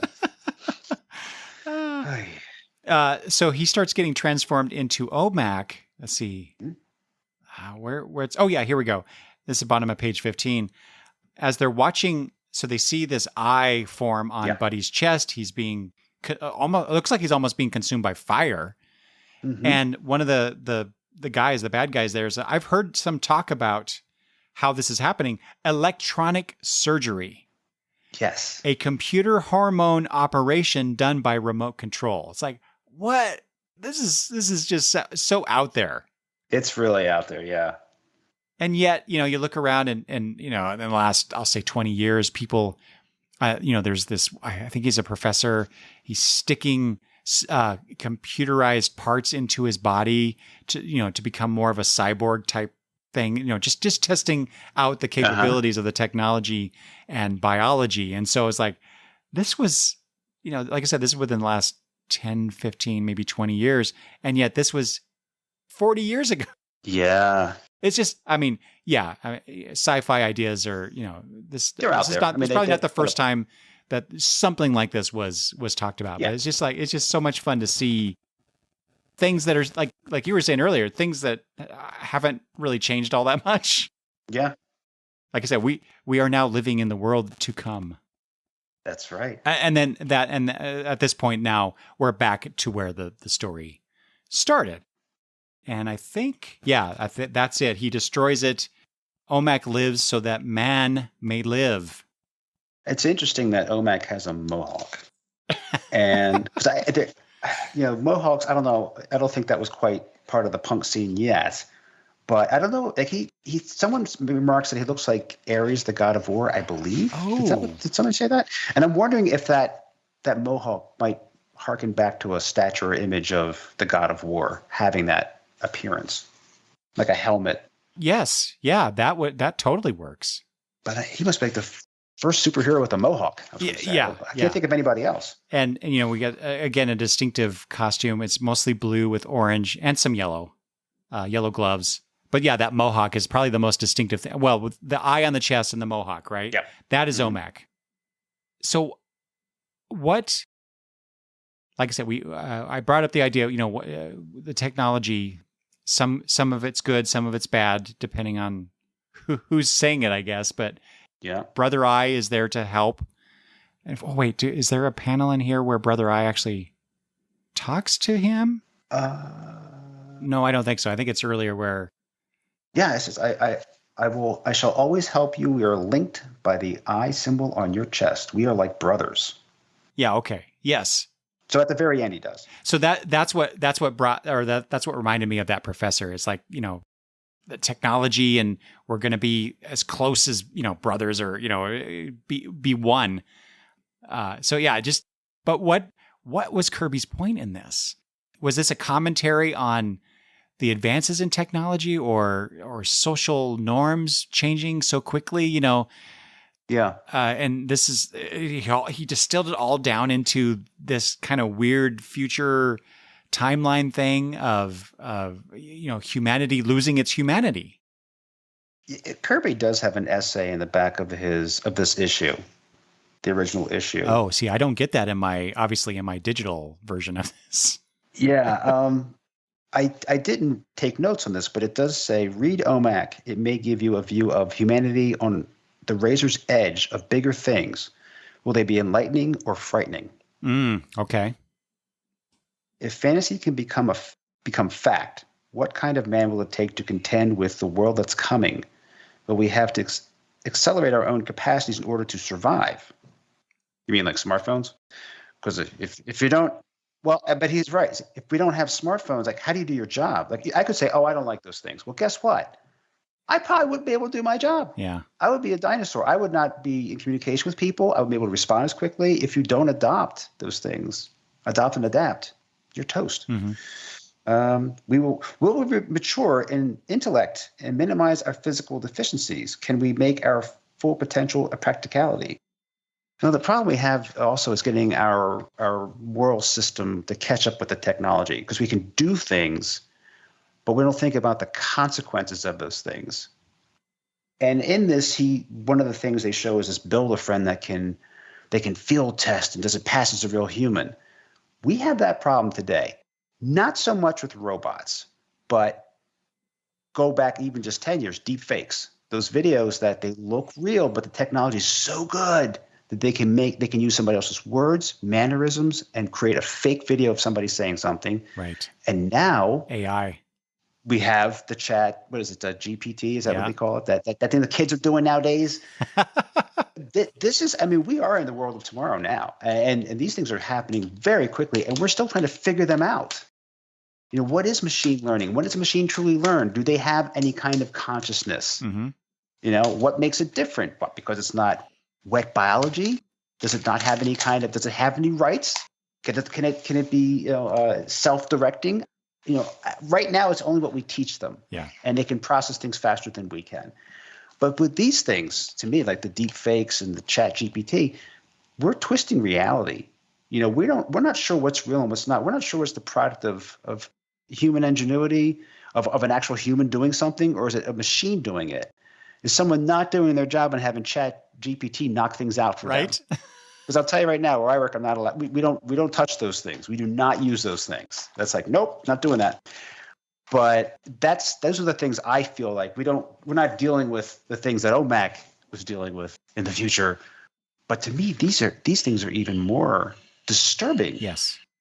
Yeah. Because I just don't know. Like, I can't take anything for granted that I see in social media or in the news. I realize there are those out there who are super skeptical and paranoid that I don't agree with. But I can see why they would be so suspicious of things, because it's so easy to fake things. Yeah. Yeah. Who knew that Kirby was a futurist? He really was. He really was a futurist. Granted, it was heavily steeped in fantasy, which is the fun part about it, because there were no boundaries. Mm-hmm. It wasn't like, well, that doesn't mesh with ChatGPT, or that's not really how deep fakes work. But he could just have fun with it. Yeah. And these are real concerns. He saw the development of the bomb. He saw what destruction it could do. He could see that technology was advancing rapidly, and it still continues to move at a breakneck speed. Some of the things I used 10 years ago were just charming, but they don't use them anymore.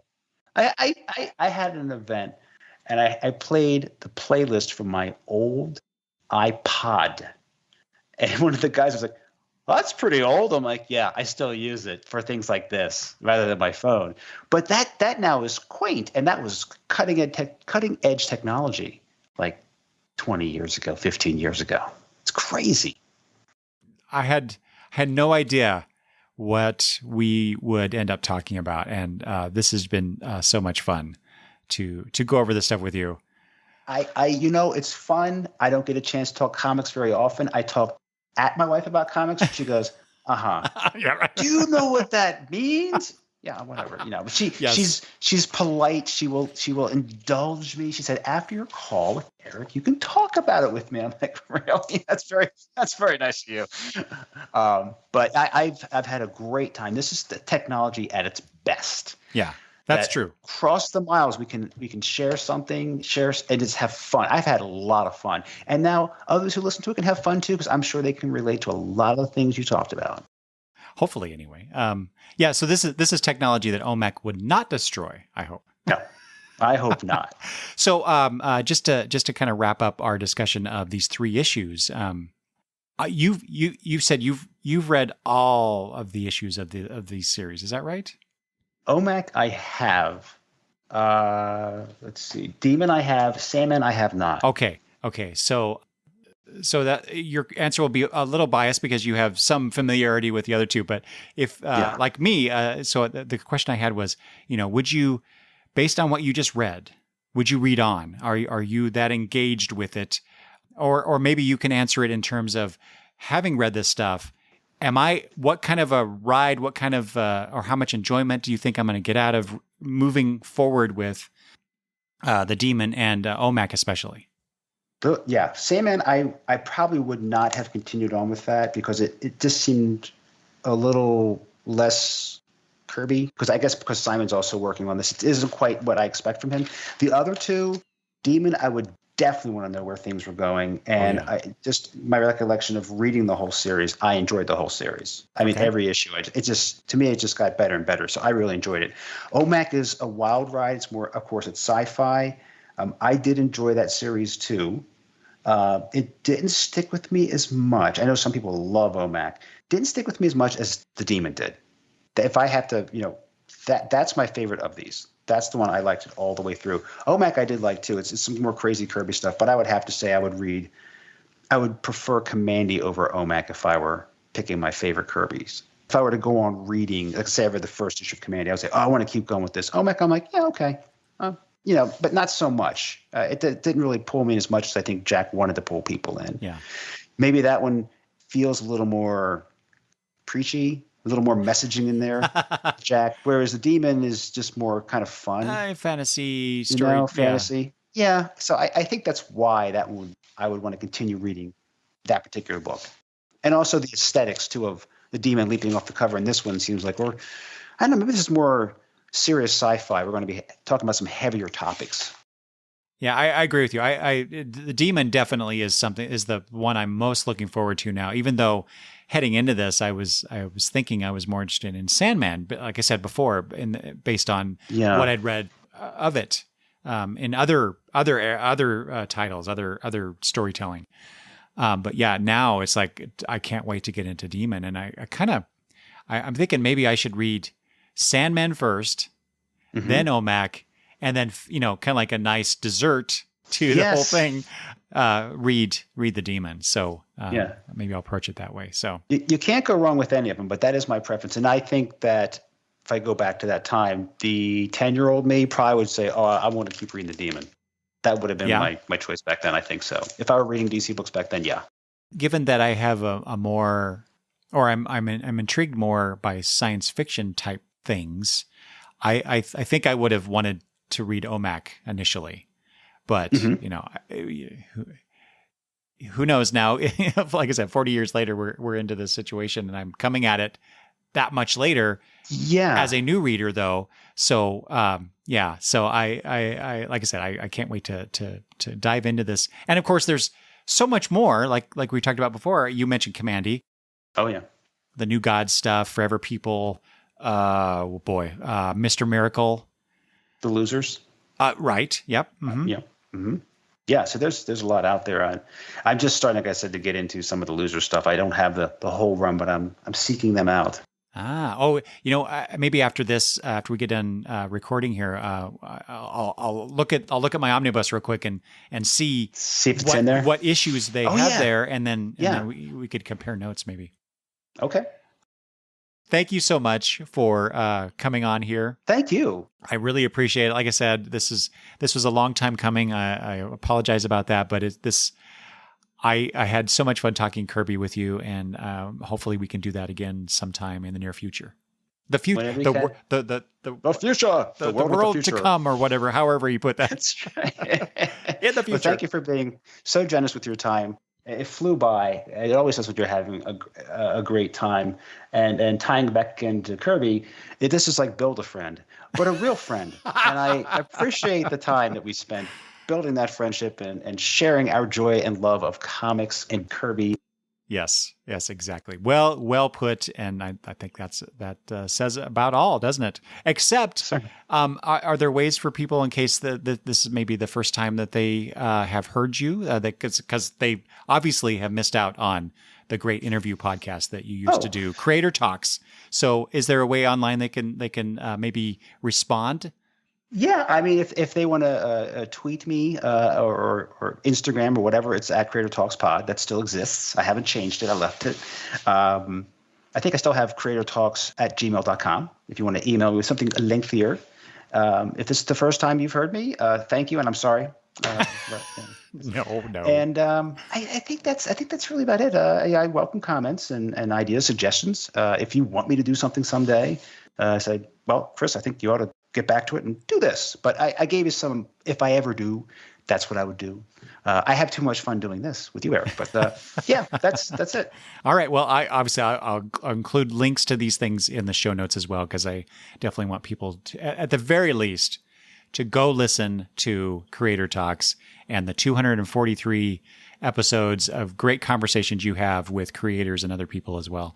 So please go do that. And Chris, thank you again. And we'll talk soon, I hope. Thank you. Until next time. Great. Yes. Perfect. Thank you.